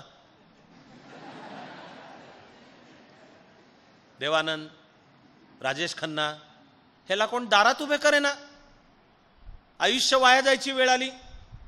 अमिताभनीच दर शनिवारी आकाशवाणी विविध भारती केंद्रावर एक जयमाला असतो, विशेष जयमाला. तर असा एक अमिताभचाच होता. त्याच्यात त्यांनीच ही सगळी गोष्ट सांगितली की मी मुंबईमध्ये ह्या स्टुडिओतून त्या स्टुडिओत, या डायरेक्टरकडून त्या असा फिरायचो, एकही काम मिळायची नाही. सूर्यास्तानंतर घरी यायचो, ते आईच्या मानेवर डोकं टिकून स्वस्थ बसायचो आणि आई शांतपणाने केसातनं हात फिरवत बोलायची, गप्पा मारायची. कित्येक वेळा अंधार पडून जायचा, दिवे लावण्याचं पण भान नसायचं. मुख्य मुद्दा हा आहे की त्याच्यात आई विचारायची की इंदिराजींशी बोलू का मी. इतकी मैत्री होती त्यांची. आणि जर तेजी बच्चन इंदिराजींशी बोलल्या असत्या तर स्वतः इंदिराजींनी बोलायची गरज नाही, PMO मधून एक फोन, अमिताभच्या दारामध्ये डायरेक्टर्सची रांग लागली असती की आमच्या सिनेमात काम कर. पण याचा पण निश्चय होता की जे मिळवीन ते माझ्या गुणवत्तेवर मिळवीन, केवळ आईवडिलांचे काही निरोप गेले म्हणून नाही. त्यामध्ये महाकष्टाने त्याला पहिला रोल मिळाला, तो मुक्या माणसाचा होता. पहिलं मी थोडं मिक्स करत आहे, फार त्यांनी बिघडत नाही आहे. 7 हिंदुस्थानी नावाचा चित्रपट, त्याच्यात त्याला रोल मिळाला. तो रोल फारसा मोठा नव्हता. सिनेमातलं त्याचं नाव अनवर होतं. अमिताभ जो रोल करत होता त्याचं नाव अनवर होतं. तर ते गोरेगावला स्टुडिओमध्ये शूटिंग चालू असताना दारू प्यायला बसतात सगळे. कलाकार असण्याचे वैशिष्ट्य मानलं जातं की दारू पितो, किती पितो, किती पेग मारले तरी चढत नाही. अशी जी मूर्खपणाची एक मॅनलीनेसची व्याख्या ना, कंप्लीट मूर्खपणाचे. तुमच्यातले कोणी त्याच्यात नसले म्हणजे मिळवली, असलात तर पहिले बाहेर पडा त्यातनं. बाकीची चांगल्या व्यसनांना खूप आहे आपल्यापाशी करायला, चांगल्या गोष्टींची व्यसनं. तर हा अमिताभ पहिल्या सिनेमात रोल मिळाला तेव्हा शूटिंगची एक शिफ्ट संपल्यावर दारूच्या गुत्त्यात एक दुसरा अभिनेता समोर होता आणि त्या अभिनेत्याचं प्रत्यक्षातलं नाव अनवर आहे, अनवर. तर हा खरा अनवर आणि हा सिनेमातला अनवर असे समोरासमोर बसून दारू पित होते. अमिताभ त्यावेळेला चेन स्मोकर होता. चेन स्मोकर, दिवसाला 20 पाकिटं सिगरेट प्यायचा तो. आणि सकाळची बहुधा दात घासल्यानंतर पेटवत असेल पहिली सिगरेट. हे जया बच्चनला विचारायला पाहिजे. माझं ते तुम्ही गोष्ट ऐकल्यावर तुमच्या लक्षात येईल की तिला माहिती नसणार आहे. दिवसात पहिली एक सिगरेट, पुढच्या सगळ्या त्या सिगरेटवर पेटवायच्या, असा चेन स्मोकर. तेव्हा डोळ्यासमोर दृश्यच आणा की दोघं अनवर नट आणि अमिताभ बसलेत समोरासमोर, दारूचा पेला, सिगरेटचं पाकिट तोंडामध्ये आणि हातामधनं सुद्धा धूर येतोय. अशा स्थितीत त्या गुत्त्यामध्ये दारूचा वास दरवळतोय, सिगरेटचा धूर आहे सगळा. अशा स्थितीमध्ये तो अनवर अमिताभला एक वाक्य बोलला. अनवरचं मूळ जसंच्या तसं सांगतोय. ही सगळी गोष्ट स्वतः अमिताभनीच सांगितली आहे. अनवर म्हणाला, तेरे में बहुत दम है, तू बहुत आगे जाएगा, लेकिन आगे तक अगर टिकना है तो ये बुरी चीज़ है, छोड़ दे. असं वाक्य आहे, व्हर्बॅटिम असं वाक्य आहे. तेरे में बहुत दम है म्हणजे त्या अनवरला लक्षात आलं होतं की हा जो कोणी आहे याच्यामध्ये अभिनयाचं, त्याच्या आवाजाला असलेली जी ताकद आहे आणि अभिनयाची सुद्धा, तो स्वतः अनवरही दारू पितोच आहे बरं का, त्याच्याही हातात सिगरेट आहेच, पण तो अमिताभ बच्चनला सांगतोय तेरे में बहुत दम है, तू बहुत आगे जाएगा, लेकिन आगे तक अगर टिकना है तो ये बुरी चीज़ है, छोड़ दे. हां, अमिताभनी होता तो ग्लासचा पेला बाजूला ठेवला, असलेली सिगरेट विझवली आणि त्या क्षणाला निश्चय केला की यापुढे non smoking, non drinking, vegetarian असा त्या एका क्षणाला. आजचा 75 वर्षाचा अमिताभ अजूनही ग्रेसफुल असणे, कार्यक्रमाचा अँकर असणे पासून ते सिनेमातली कुठलीही रोल असू द्यात, सरकार सकट धरा, पिंकमधला धरा, मेंदूचा ज्याला विकार झालेला डिमेन्शियाचा, आँख ब्लॅक सिनेमाचं पा म्हणजे लवकर लवकर वय होत जाते अशा, म्हणजे व्हरायटी अभिनयाची इतकी प्रचंड. त्या सगळ्याच्या स्वची ओळखीचं मूळ गुत्त्यामधल्या त्या एका क्षणात आहे. आणि हे एवढी होऊ दे, उद्यापासून सोडतो बरं का वगैरे नाही आहे, त्या क्षणाला सोडली. आपण अनेकदा बाह्य ग्लॅमरनी वाहवत जातो, पण त्याच्या मागे किती कष्ट आहेत, किती शिस्त आहे, चिकाटी आहे, सातत्य आहे, किती प्रकारच्या अपयशावर मात केलंय, हे अनेकदा खरंच लक्षात घेत नाही. हे UPSC MPSCच्या क्षेत्रातही आहे की तो मुलगा मुलगी क्लिअर झाला परीक्षा की त्याचे काय सत्कार होतील, अभिनंदन होतील, सगळं ठीक आहे. अरे पण त्याच्यामागे त्यांनी घेतलेले कष्ट विचारात घ्या. 2 अटेम्प्ट, 3 अटेम्प्ट, 4 अटेम्प्ट, कधी प्री क्लिअर झाला, कधी नाही झाला, कधी मेन झाला, नाही झाला, इंटरव्ह्यूपर्यंत पोचला 4-4दा, पण निवडला गेला नाही. कल्पना करू शकता का तुम्ही की मनाची ताकद किती पाहिजे. तर या सगळ्या प्रवासामध्ये ज्याला म्हणायचं आहे की ओके, हे जे तुम्ही सगळं म्हणताय सगळं मान्य आहे, काय करू मी, तर आपण ॲक्शनच्या त्रिसूत्रीकडे येतो की मला हे स्वतःला ओळखून क्षेत्र निवड, त्या निवडलेल्या क्षेत्रामध्ये उत्तम आणि प्रतिभावंत होणे. तर कसं ओळखू स्वतःला, आणि मग ते स्वतःला ओळखून जर मी क्षेत्र घेतलं तर त्या क्षेत्रात उत्तम आणि प्रतिभावंत कसा होऊ. आणि अर्थातच आता तर दरवेळी मी जेव्हा उत्तम आणि प्रतिभावंत म्हणीन तेव्हा तुमच्या मनामध्ये शब्द बोला जीनियस, की माझ्या क्षेत्रातला जीनियस, ते मी समजावून सांगणार आहे माझ्या बाजूनी, पण ते शब्दातलं असेल. तर मुद्दा हा आहे की ह्या सगळ्यासाठी काय करू, ॲक्शन. तर मी निशंकपणे सर्वांना एक जी समान सांगतो ती आहे योग. आपल्या दैनंदिन जीवनात दिवसाची सरासरी 25 ते 30 मिनटं नियमित योग करणे. हल्ली सुदैवानी फॅड पण म्हणावं एवढं योग पॉप्युलर होत चाललंय. शिवाय सुदैवानी 2014 पासून अधिकृतरित्या भारत सरकार त्याच्या पाठीशी उभं राहिलं, युनायटेड नेशन्समध्ये ठराव आणला आणि जगानेच मान्य केलं की 21 जून हा दिवस पाळायचा आंतरराष्ट्रीय जागतिक योग दिवस म्हणून. चांगली गोष्ट आहे. क्रमाक्रमाने जाणीव पण वाढत चालली आहे. आणि कोणाला वाटतं की फिटनेससाठी नियमित योग पाहिजे, कोणाला काही ना काहीतरी विकार काहीतरी असतात, कोणाचं वय होतं, मान दुखायला लागते विशिष्ट पद्धतीने. पूर्वी त्याला कॉलर स्पॉन्डिलायसिस नावाचा प्रकार आहे, तर मग त्याला असं कॉलर बोन लावायचं एक, म्हणजे मग त्या मानेला स्टेबल राहायला मदत होते. योगामध्ये त्याच्यावर उपचार आहेत, आसनं वेगवेगळ्या प्रकारची आहेत. कोणाला जर बैठं काम असेल आणि दिवसाच्या 8-8, 10-10 तास एकाच जागी बसून, तर हळूहळू ते पाठीमधले वेगवेगळे विकार संभवतात. मग ते पाठीत चक्रासन आहे, हलासन आहे, सर्वांगासन आहे. मग हे शिकवणारे हे सगळं सांगतात ह्याच्यातले. मी तुमच्याशी जे योगबद्दल बोलतोय ते असं काहीतरी झालंय आणि मग आता त्या त्रासातनं सुटण्याकरता नाही आहे, पॉझिटिव्ह गोष्टी करताय. वयाच्या तुम्ही आयुष्याच्या अशा टप्प्याला आहात की जर आत्ता नियमित योग करण्याची सवय लावून घेतली तुम्ही, बाकी काही होवो किंवा न होवो, तर तुम्ही एक तेजस्वी व्यक्तिमत्व बनणार आहात हे मला माहिती आहे. ज्याचं त्याचं योग ज्यानी त्यांनीच करावं लागतं. पण ही हॅबिट फॉर्मेशन सगळ्यात महत्त्वाचं आहे, की आपल्याला ती सवय लावून घ्यायची आहे. हॅबिट फॉर्मेशन, त्याच्या मागे मग निश्चय असावा लागेल. आणि योगाचं एक मी बेसिक पॅकेज सुचवतो सर्वांना. हा जो कमालीचा सुंदर शब्द आहे योग, या शब्दाचा अर्थच आहे जोडणे. संस्कृतमधल्या युज या धातूपासून तो आहे. युज, युज म्हणजे जोडणे. तर जोडण्याकरता केलेली कृती म्हणजे योग.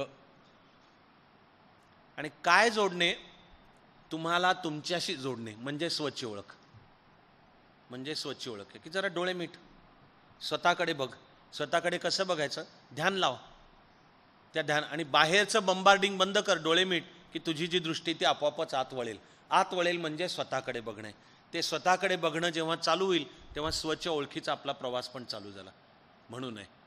तेव्हा आपल्याला स्वतःशी जोडणारं म्हणजे योग, आपल्याला इतरांशी सुद्धा जोडणारं हे पण योग आहे. समाजाशी, समष्टी आणि आपल्याला ह्या साऱ्या विश्वाशी जोडणारं, की आज ना उद्या कळणे की ह्या साऱ्या विश्वाशी मी एकरूप आहे. माझ्याच सारं विश्व आहे आणि मी पण साऱ्या विश्वात आहे. हे सारं विश्व ज्या चैतन्यापासून बनलंय त्याचंच एक प्रकटीकरण म्हणजे मी आहे. हे सेल्फ, हे नॉलेज ऑफ द सेल्फ जेवढं आपलं वाढत जाईल तेवढा आपला प्रवास एक्सलन्स अँड क्रिएटिव्हिटीकडे सुद्धा होणार आहे. मी स्वची ओळख, वा सर तुम्ही सांगताय तो मुद्दा कळला, पण त्यासाठी मी काय करू? तर स्वची ओळखसाठी सुद्धा बाबा रे आणि बाई ग आणि हे माझ्यासमोर बसलेले सगळे जर स्वतःच्या जीवनात दैनंदिन नियमितपणाने योग करतील तर आपली वाटचाल स्वची ओळख आणि नंतर उत्तमता आणि प्रतिभा घेत जिनियसकडे आपली चालू राहणार आहे. म्हणजेच आपल्याला विश्वाशी जे जोडतं ते म्हणजे योग. आता सध्या भारत देशाची आणि जगाची सुद्धा योगाविषयीची जाणीव वाढत असताना सुद्धा मला अनेकदा वाटतं की अनेकांना योग म्हणजे फक्त आसनं वाटतात. ही चुकीची समजूत आहे. चाणक्य मंडलमध्ये सांगताना मी एक पॅकेज सुचवतो नेहमी. योग केलेलं केव्हाही चालतं, पण पोट रिकामं पाहिजे त्यावेळी. आणि समजा काही खाल्लेलंच असलं, नॉर्मल, अति हेवी नाही. अति हेवी असेल तर वेळ जास्ती गेला पाहिजे, पण समजा काही तर निदान 4 तास जायला पाहिजेत. योग करण्यापूर्वीचे 4 तास काही खाल्लेलं नाही पाहिजे. पण जाणकारांनी, ऋषीमुनींनी, पतंजलीची योगसूत्र आहेत आणि मीही जे स्वतः करतो त्या सगळ्याच्या आधारावर सांगतोय की योग करायला सगळ्यात उत्तम वेळ सकाळची आहे. सगळ्यात उत्तम. आपली रात्रीची झोप पूर्ण झालेली आहे, उठलो आहोत, फ्रेश आहोत, तोंडावर पाणी मारलं, दात घासलं, एखादा चहा कॉफी काय जे असेल दूध ते घेतलं, अंघोळ स्नान म्हणजे पोट रिकाम आहे, तुम्ही अजून फ्रेश आहात आणि दिवसाला सुरुवात व्हायची आहे, अशा वेळी करण्याची हे सगळ्यात उत्तम. दुसरा तितकाच उत्तम असतो काळ संध्याकाळचा, म्हणजे सूर्यास्त आणि अंधार याच्यामधला. ॲक्च्युली सांगण्याचा अर्थ आहे संधिकाल. संधी म्हणजे रात्र संपली आहे पण दिवस उजाडतोय ही तरी वेळ, किंवा दिवस संपला आहे पण अजून पूर्ण रात्र आलेली नाही. या दोनाला संधी म्हणजे जोडणेच आहे. संधी म्हणजे दोन्ही जिथे एकत्र आले की आता रात्र तर संपली आहे पण अजून पूर्ण दिवस सुरू झाला असं नाही. आयडियली आदर्शामध्ये ही वेळ आहे. आणि आपण चाणक्य मंडल परिवारामध्ये एक त्याचा कोर्स सांगतो आणि आजच सांगतोय तुम्हाला मी की प्रत्येक आपल्या बॅचसाठी 1 आठवडा आपल्या योग शिक्षिका आहेत लीना भुसकुटे, लीना ताई, त्या शिकवतात. मी आज विषय तुमच्याशी बोलताना सगळ्यांना आग्रह करतो आहे, सगळ्यांना विनंती करतो आहे, सगळ्यांच्या सदसद विवेक बुद्धीपर्यंत पोचवून सांगतो आहे की ते सिरियसली घ्या. आत्तासुद्धा तुमच्यातले कोणी आपापल्या जीवनामध्ये दैनंदिन योग करत असतील तर आनंदच आहे. योगाची जाणीव वाढत चालली आहे.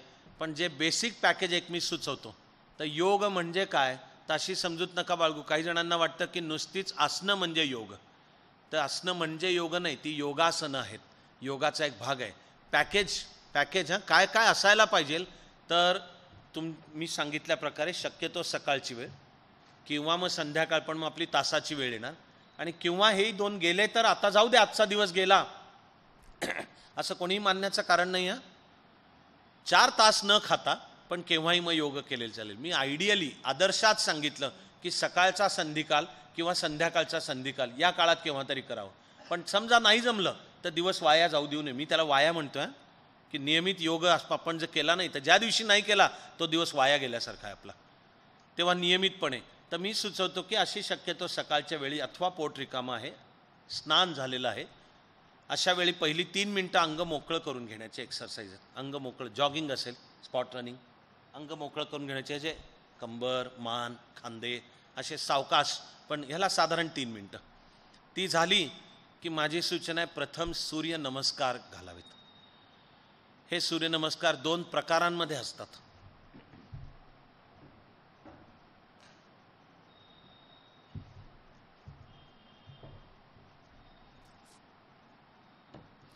एक सूर्यनमस्कार 10 आकड्यांचा आहे, पण काही वेळा सूर्यनमस्कार 12 आकड्यांचा असतो. तो 10 असला तर आकडा क्रमांक 5 आणि आकडा क्रमांक 10 याला श्वास रोखणं आहे. म्हणजे सूर्यनमस्काराची श्वासोश्वासाची एक शिस्त आहे. 1 आकड्याला श्वास सोडून सुरुवात होते, 1ला श्वास सोडून. तुम्हाला इंटरनेटवर किंवा अन्य चांगली चांगली पुस्तकं आहेत. पुण्यामध्ये इकडे मॉडेल कॉलनीमध्ये अय्यंगार इन्स्टिट्यूट आहे. ते मूळच्या पतंजलीच्या योगसूत्रावर अय्यंगार गुरुजी जे शरीराने आपल्यात नाही आहेत त्यांनी त्याचं इंग्लिश, हिंदी, मराठी सगळे लाईट ऑन योग नावाचं अनेक ठिकाणी अशी पोस्टर्स पण असतात आणि 10 किंवा 12 आकडे दिलेले असतात की एक म्हणजे कसा. आज मी विचार करून झाला होता की हे व्यासपीठ आहे, तसं मी जसं बोलीन तसं एकाला पुढच्या वेळेला ते आपण कदाचित करू की मी म्हणेन की सूर्यनमस्कार 1 असे. तर पहिल्या आकड्याला श्वास सोडून सुरुवात होते. योगामध्ये श्वास सोडणे याला शून्य रेचक असं नाव आहे, की असलेला श्वास बाहेर सोडला याला रेचक असं नाव आहे. श्वास आत घेणे याला नाव आहे पूरक. पूरक.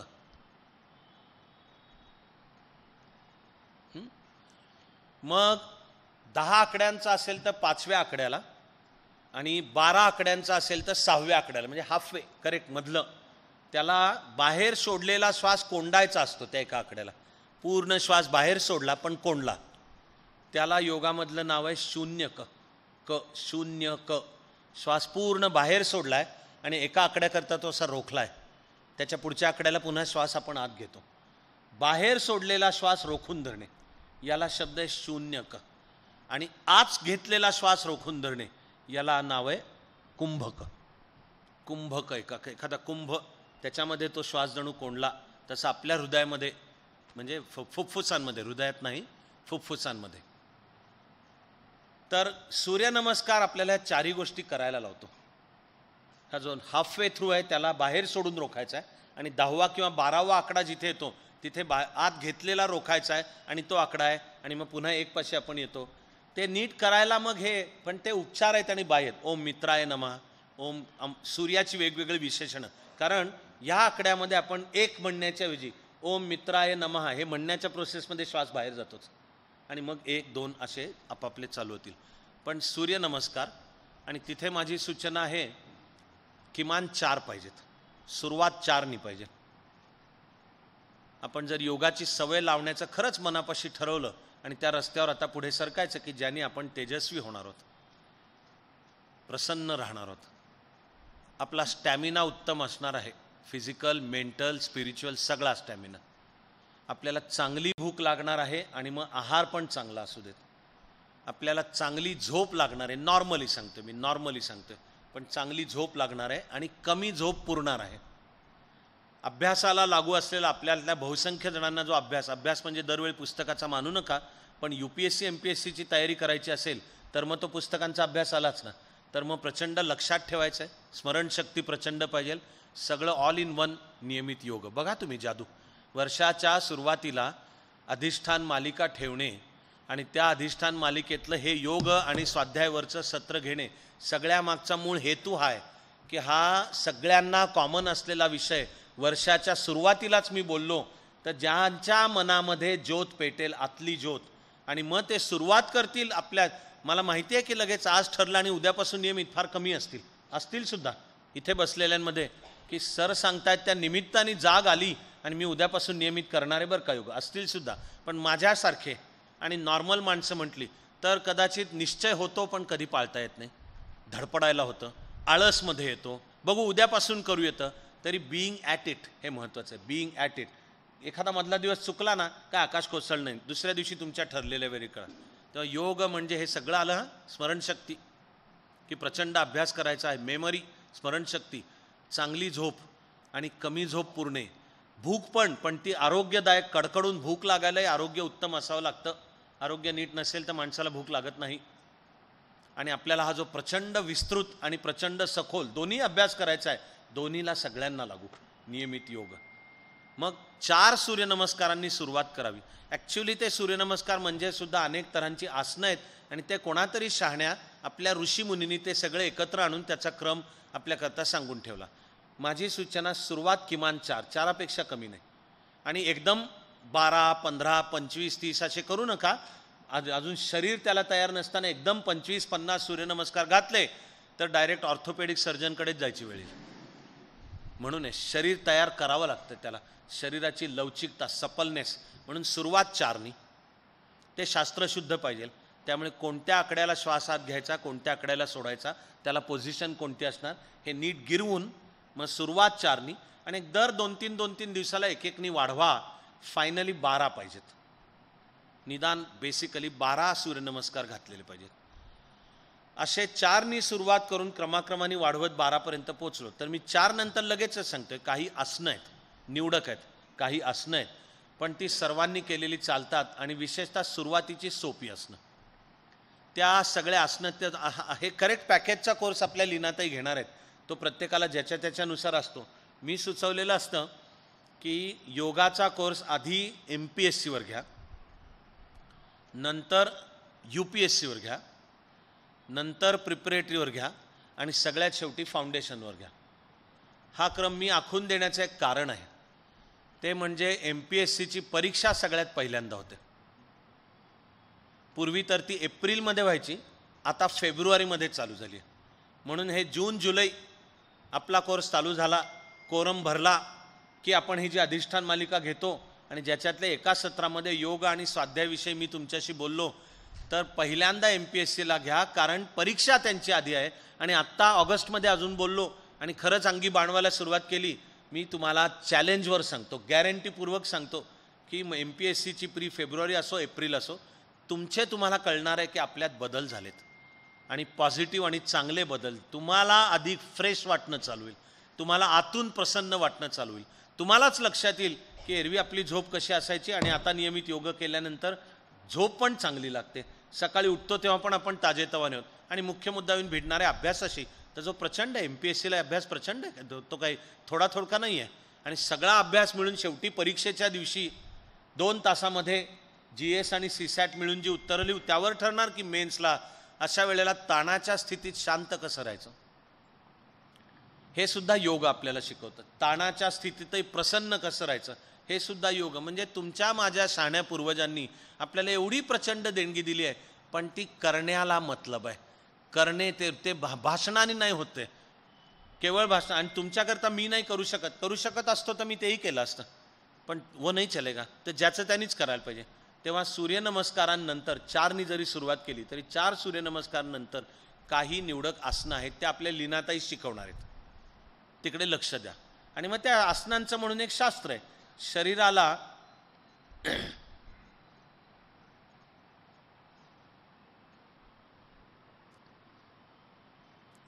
शरीराला अनावश्यक त्रास देत वाकवायचं नाहीये. कुठलंही आसन असलं तरी आपल्याच्याने जेवढं वाकलं जातं त्याच्यात थोडं जास्ती, पण आसनाच्या त्या स्थितीमध्ये स्थिर असणे. मला आता एखादं आसन यायला लागलं, त्याला चांगला शब्द आहे की सिद्ध झालं. तर सिद्ध झालं हे केव्हा समजायचं, तर त्या आसनाच्या स्थितीत जेव्हा तुमचा श्वास नॉर्मल चालेल ते आहे. साध्या आसनांपासून सुरुवात करावी. तर सगळ्यात सोपं आसन वज्रासन, म्हणजे गुडघ्याखाली पाय मोडपलेले आहेत आणि शरीर 2 पायांच्या बेचक्यामध्ये नीट बसलेले आणि हात समोर गुडघ्यावर ताठ आहे. हे वज्रासन, नजर समोर, हे वज्रासन आहे. इथपासून येईल, मी सगळा आसनांचा क्रम सांगणार नाही. त्याच्यात शरीराला जे वळवायचं आहे ते एकाडेक वळवायचं. म्हणजे पुढच्या आसनात जर एका आधीच्या आसनामध्ये पुढे वाकलेला असला तर त्याच्या पुढचं आसन असं पाहिजे की जिथे मागे वाकलेलं आहे. एक डाव्या बाजूला वाकलेलं असेल तर त्याच्या पुढचे उजव्या. आणि सोप्याकडून अवघडाकडे जा, एकदम काही पडलेलं नाही आहे. हलासन, सर्वांगासन ही थोडी अवघड मानली जातात आसनं, आणि शिवाय इतर. पण ती लगेच आत्ता पहिल्या दिवसापासून करा असं नाही आहे. सोप्याने सुरुवात केली, हळूहळू तुम्हाला कळतं. दुसऱ्याने सांगावं पण लागत नाही की आता तुझं शरीर वळायला लागलं बरं का जास्त.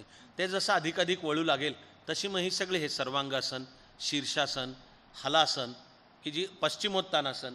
पश्चिमोत्तानासनचे 2 प्रकार आहेत. पाय असे पूर्ण बाजूला फाकवायचे आणि मग कपाळमध्ये टेकवायचे. दुसरं ह्याचं नाव उत्तान पश्चिमोत्तानासन आहे. पण दुसरं म्हणजे पाय समोर आहेत, अंगठ्यानी, हाताच्या अंगठ्यानी पायाचे अंगठे पकडायचे आणि कपाळ गुडघ्याला लागलं पाहिजे. याला शरीर लवचिक असणं आवश्यक आहे.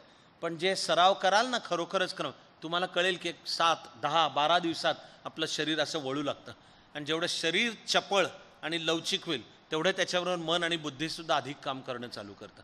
तेव्हा सुमारे 3 मिनिटाचं आधी अंग मोकळं करून घेणं, 4 पासून सुरुवात करून 12 पर्यंतचे सूर्यनमस्कार, ही निवडक आसनं, ज्या आसनांचा शेवट करायला पाहिजे शवासनाने, हे लक्षात ठेवा. हे शास्त्र आहे, लीनाताई सांगणार आहेत. पण जी काही आपण आसनं करू त्यानंतर पुढचं काही करणे म्हणजे प्राणायाम. प्राणायामसुद्धा एकदम करू नये. आसनाची एक शिस्त आहे, लक्षात ठेवा बरं का. ते भस्त्रिका नावाचा एक प्राणायाम असतो. आता वेगवेगळ्यांनी डिफाईन वेगवेगळं केलं आहे, पण मुळामध्ये भस्त्रिका म्हणजे खूप जोरात श्वास, हे एकदम करू नये माणसाने भस्त्रिका. दुसरा आणखीन एक असतो त्राटक. तर आता त्राटक हे योगामधलं फार पुढचं आहे. त्राटक म्हणजे गच्च अंधाऱ्या खोलीत बसलाय किंवा कशाही खोलीत बसला असता तरी भिंतीवर असा एक डॉट आणि नजर फक्त त्याच्यावर ठेवायची, डोळ्याचे पातं न, आसनाच्या स्थितीत बसलाय ध्यानाच्या, पण डोळे उघडे आहेत पण त्या समोर. कधी कधी काही जण अंधाऱ्या खोलीमध्ये दिवा, छोटा दिवा लावतात आणि नजर फक्त त्या दिव्यावर. हां, एकदम करू नये. योगाच्या बाबतीत प्राथमिकनी सुरुवात करावी आणि ज्याचा त्याचा पुढचा विकास आतून येतो. तुमचा येतो. चांगला गुरु ते सांगू पण शकतो, पण अन्यथा आतून आपल्याला कळतं की आता मला हे साधे प्राणायामाचे सांगणार आहे मी तुम्हाला 2-3 प्रकार, आणि ते आपल्या आठवड्याचं जे प्रत्येकाकरता 1 तास असं आहे. 1 आठवडा 1 तास लीनाताई ऑडिटोरियममध्ये योग शिकवणार आहेत. त्याचं प्लॅनिंग मला माहिती आहे, ते होईल आणि त्यानुसार सुरुवात होईल. MPSCची परीक्षा आधी असते म्हणून मी सांगितलं की आधी MPSCला घ्या. UPSCची पाठोपाठ जूनमध्ये म्हणून त्यांची प्रिपरेटरी अजून वेळ आहे आणि फाउंडेशन फार मे महिन्यापर्यंत असतो आहे चालू, आणि लगेचच्या कुठल्या विशिष्ट परीक्षेकरता नाही, म्हणून आपण मीच आखून दिलेला तो क्रम आहे. पण त्राटक, भस्त्रिका करू नये. त्याची एकदम तुमची आधी तयारी व्हावी लागते. आतून ज्याचे त्याला कळतं. काही वेळा तर श्वासाच्या विशिष्ट पद्धतीत कळतं की आता भस्त्रिका ह्यानी केलं तरी चालेल, त्राटक केलं तरी चालेल. मला वर्षाच्या शेवटाकडे माझ्याबरोबर पण काउन्सेलिंग असतं, शेवटपर्यंत ज्यांनी कोर्स उत्तम केला आहे. तर एके वर्षीच्या आत्ता 3-4 वर्ष झाली असतील, काउन्सेलिंगच्या वेळी एक मुलगा आला, असा होता. मागे जे त्यांना कितपत कळते मला कल्पना नाही, माझ्याकडे असं बघत होता. मला म्हटलं सर तुम्ही सांगितल्यापासून मी योग करतोय, पण मला काय माझ्यामधले बदल दिसत नाहीत मला.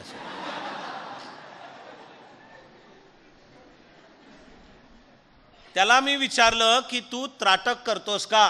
तो म्हटलं कसं ओळखलं तुम्ही?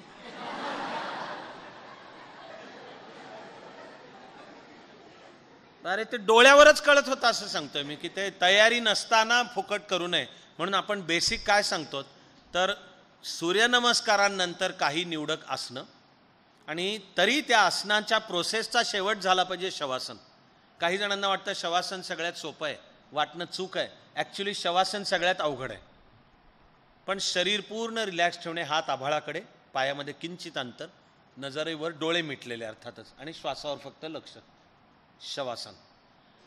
त्या शवासनातून उठून बसायचं आहे. ते तुमच्या सोयीची मांडी कुठलीही, त्याला पद्मासनच पाहिजे असं काही बंधन नाही. मग चालू होतो, प्रथम केला पाहिजे प्राणायाम, आणि प्राणायामाचे 3 किंवा 4 प्रकार आहेत जे सर्वांनी केलेले चालतात. तरी त्याचा एक क्रम आहे, तरी त्याचा एक शास्त्रशुद्ध क्रम आहे, तो सांगतोय मी आता तुम्हाला. पहिलं, श्वासावर लक्ष देणे हाच प्राणायाम आहे. अवेअरनेस. नागपुडीच्या टोकाला फक्त श्वास जसा चालू आहे तसा, काहीच करायचं नाही त्याच्यावर. हे आपोआप ध्यान पण आहे, पण पहिलं प्राणायाम म्हणजे श्वासोश्वासावर लक्ष दिलं आहे. मी फक्त नागपुडीच्या टोकाशी हा श्वास सावकाश जातो आहे, येतो आहे, तो त्याच्या जशा गतीने जातो आहे, येतो आहे तसं होऊ द्यात, पण प्राणायाम. पहिलं काम श्वासाकडे लक्ष. असा थोडासा वेळ झाला, थोडासा म्हणजे किती, ज्यांनी त्यांनी ठरवायचं. तुम्हाला कळतं की आपली नाडी स्टेबल झाली आहे, हृदयाचे ठोके शांत नॉर्मल चालू आहेत असे. ते झाल्यावर मग आहे दीर्घ श्वसन. दीर्घ श्वसन हा प्राणायामाचाच आणि सोपा आणि सर्वांनी केलेला चालतो असा प्रकार आहे. अर्थात दीर्घ श्वसनामध्ये श्वास पूर्ण बाहेर सोडून छाती मोकळी करून घ्यायची पूर्ण, आणि मग सावकाश श्वासात घ्यायचा आहे. तो असा भस्कन नाही, असा नाही आहे, अतिशय सावकाश दीर्घ श्वसन जेवढं आत येईल, आणि ते जिथे आपल्याला कळतं, आपली कोणाची कॉम्पिटिशन नाही ह्याच्या बाबतीतली, तिथे तो तसाच सावकाश सोडणे हे महत्त्वाचं आहे. लक्षात घ्या, काही वेळा दीर्घ श्वसनाच्या नादात श्वास आत घेताना सावकाश होतो, पण ते इतकं लांबवलं जातं असं एकदम, तर ते ॲडवायझेबल नाही, योग्य नाही. तेव्हा जसा संथ श्वास आत घ्यायचा आहे तसाच संथ श्वास बाहेर सोडायचा पण आहे. हे दीर्घ श्वसन हा प्राणायामाचा दुसरा प्रकार. असं एक 10-15 वेळा केलं समजा, तर पुढचा चालू होतो तो प्राणायामाचा प्रकार. एक 2 आहेत हा त्यात प्रकार. एक सूर्यभेदन प्राणायाम नावाचा आहे. सूर्यभेदन म्हणजे जशी मांडी घालून बसले आहेत तुम्ही, एका नाकपुडीने श्वास घ्यायचा आणि दुसरीने सोडायचा, हे चक्र. एका नाकपुडीने घ्यायचा, दुसरीने सोडायचा, पुन्हा पहिल्यानेच घ्यायचा आहे, ह्याला सूर्यभेदन नाव आहे. आणि त्या सूर्यभेदनचीच दुसरी आवृत्ती म्हणजे एका नाकपुडीने श्वास घ्यायचा, दुसऱ्या नाकपुडीने सोडायचा, ज्या नाकपुडीने सोडला त्याच नाकपुडीने पुन्हा घ्यायचा, आणि मग पहिल्या नाकपुडीने, हे आवर्तन हे आहे. तर आधी सूर्यभेदनचे 11 करावेत, आणि नंतर हा जो अनुलोम विलोम, ह्याला 3-4 नाव आहेत. हा जो अंगठा आणि करंगळीच्या शेजारचं बोट ह्यांनी मिळून, कुठे त्याला नाव नाडीशुद्धी प्राणायाम आहे. म्हणजे हा प्राणायामाचा प्रकार तुम्हाला पुढच्या प्राणायामांसाठी तयार करतो, घडवतो तो, पण पहिले हा केला पाहिजे. आणि ह्यानी जी शरीर मन बुद्धीची शुद्धी तो घडवतो. आणि मग जर पुढचे असले भस्त्रिका असो, त्राटक असो, कपालभाती म्हणून आहे, कपालभाती फक्त जोरात श्वास सोडायचा, हे कपालभाती आहे. आत घ्यायला काही वेगळं करायचंच नाही आहे, पण सोडताना तो भस्कन असा, हे आहे कपालभाती. श्वास आत घेण्यासाठी काय तो येतो आपोआप हा.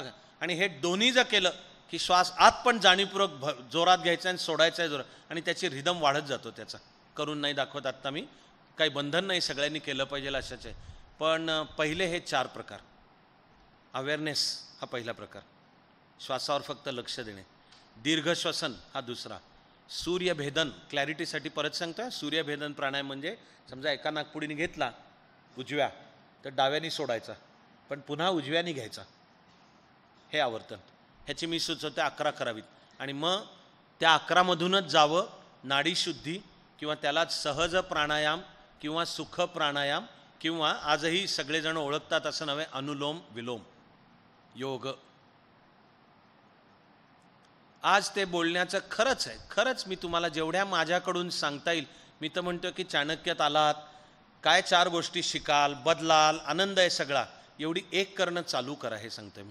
एवढी एक जरी गोष्ट उद्यापासून करणं चालू केलं आणि बाणवली अंगी ती सवय, हॅबिट फॉर्मेशन हे महत्त्वाचं आहे.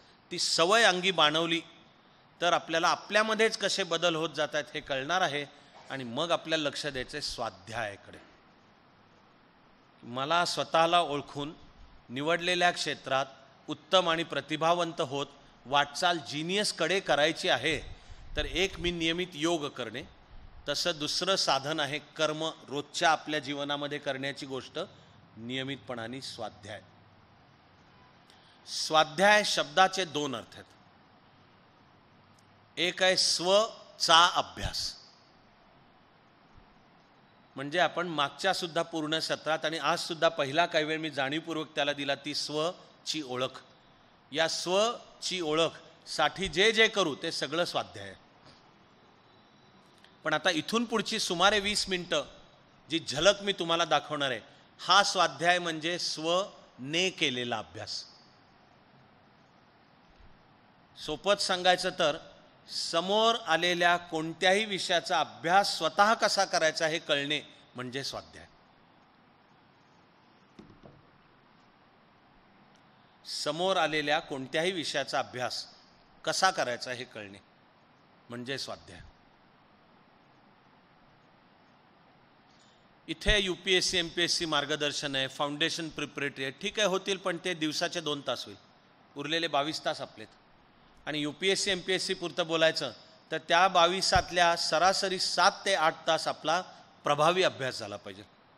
तेव्हा स्वाध्याय कौशल्य म्हणजे सुद्धा प्रभावीपणाने अभ्यास कसा करायचा याची कौशल्य.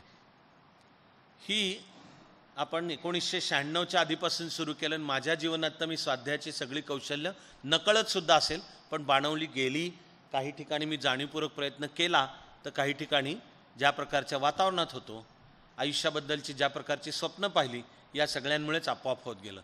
पण तेव्हाच्या कोणत्याही काळापेक्षा आज स्वाध्याय कौशल्य, समोर आलेल्या विषयाचा अभ्यास स्वतः कसा करायचा, समोर कोणताही विषय येऊ, पण मला त्याची टेक्निक्स माहिती आहेत, हे यापूर्वी कधीही नव्हतं इतकं आत्ता महत्त्वाचं आहे.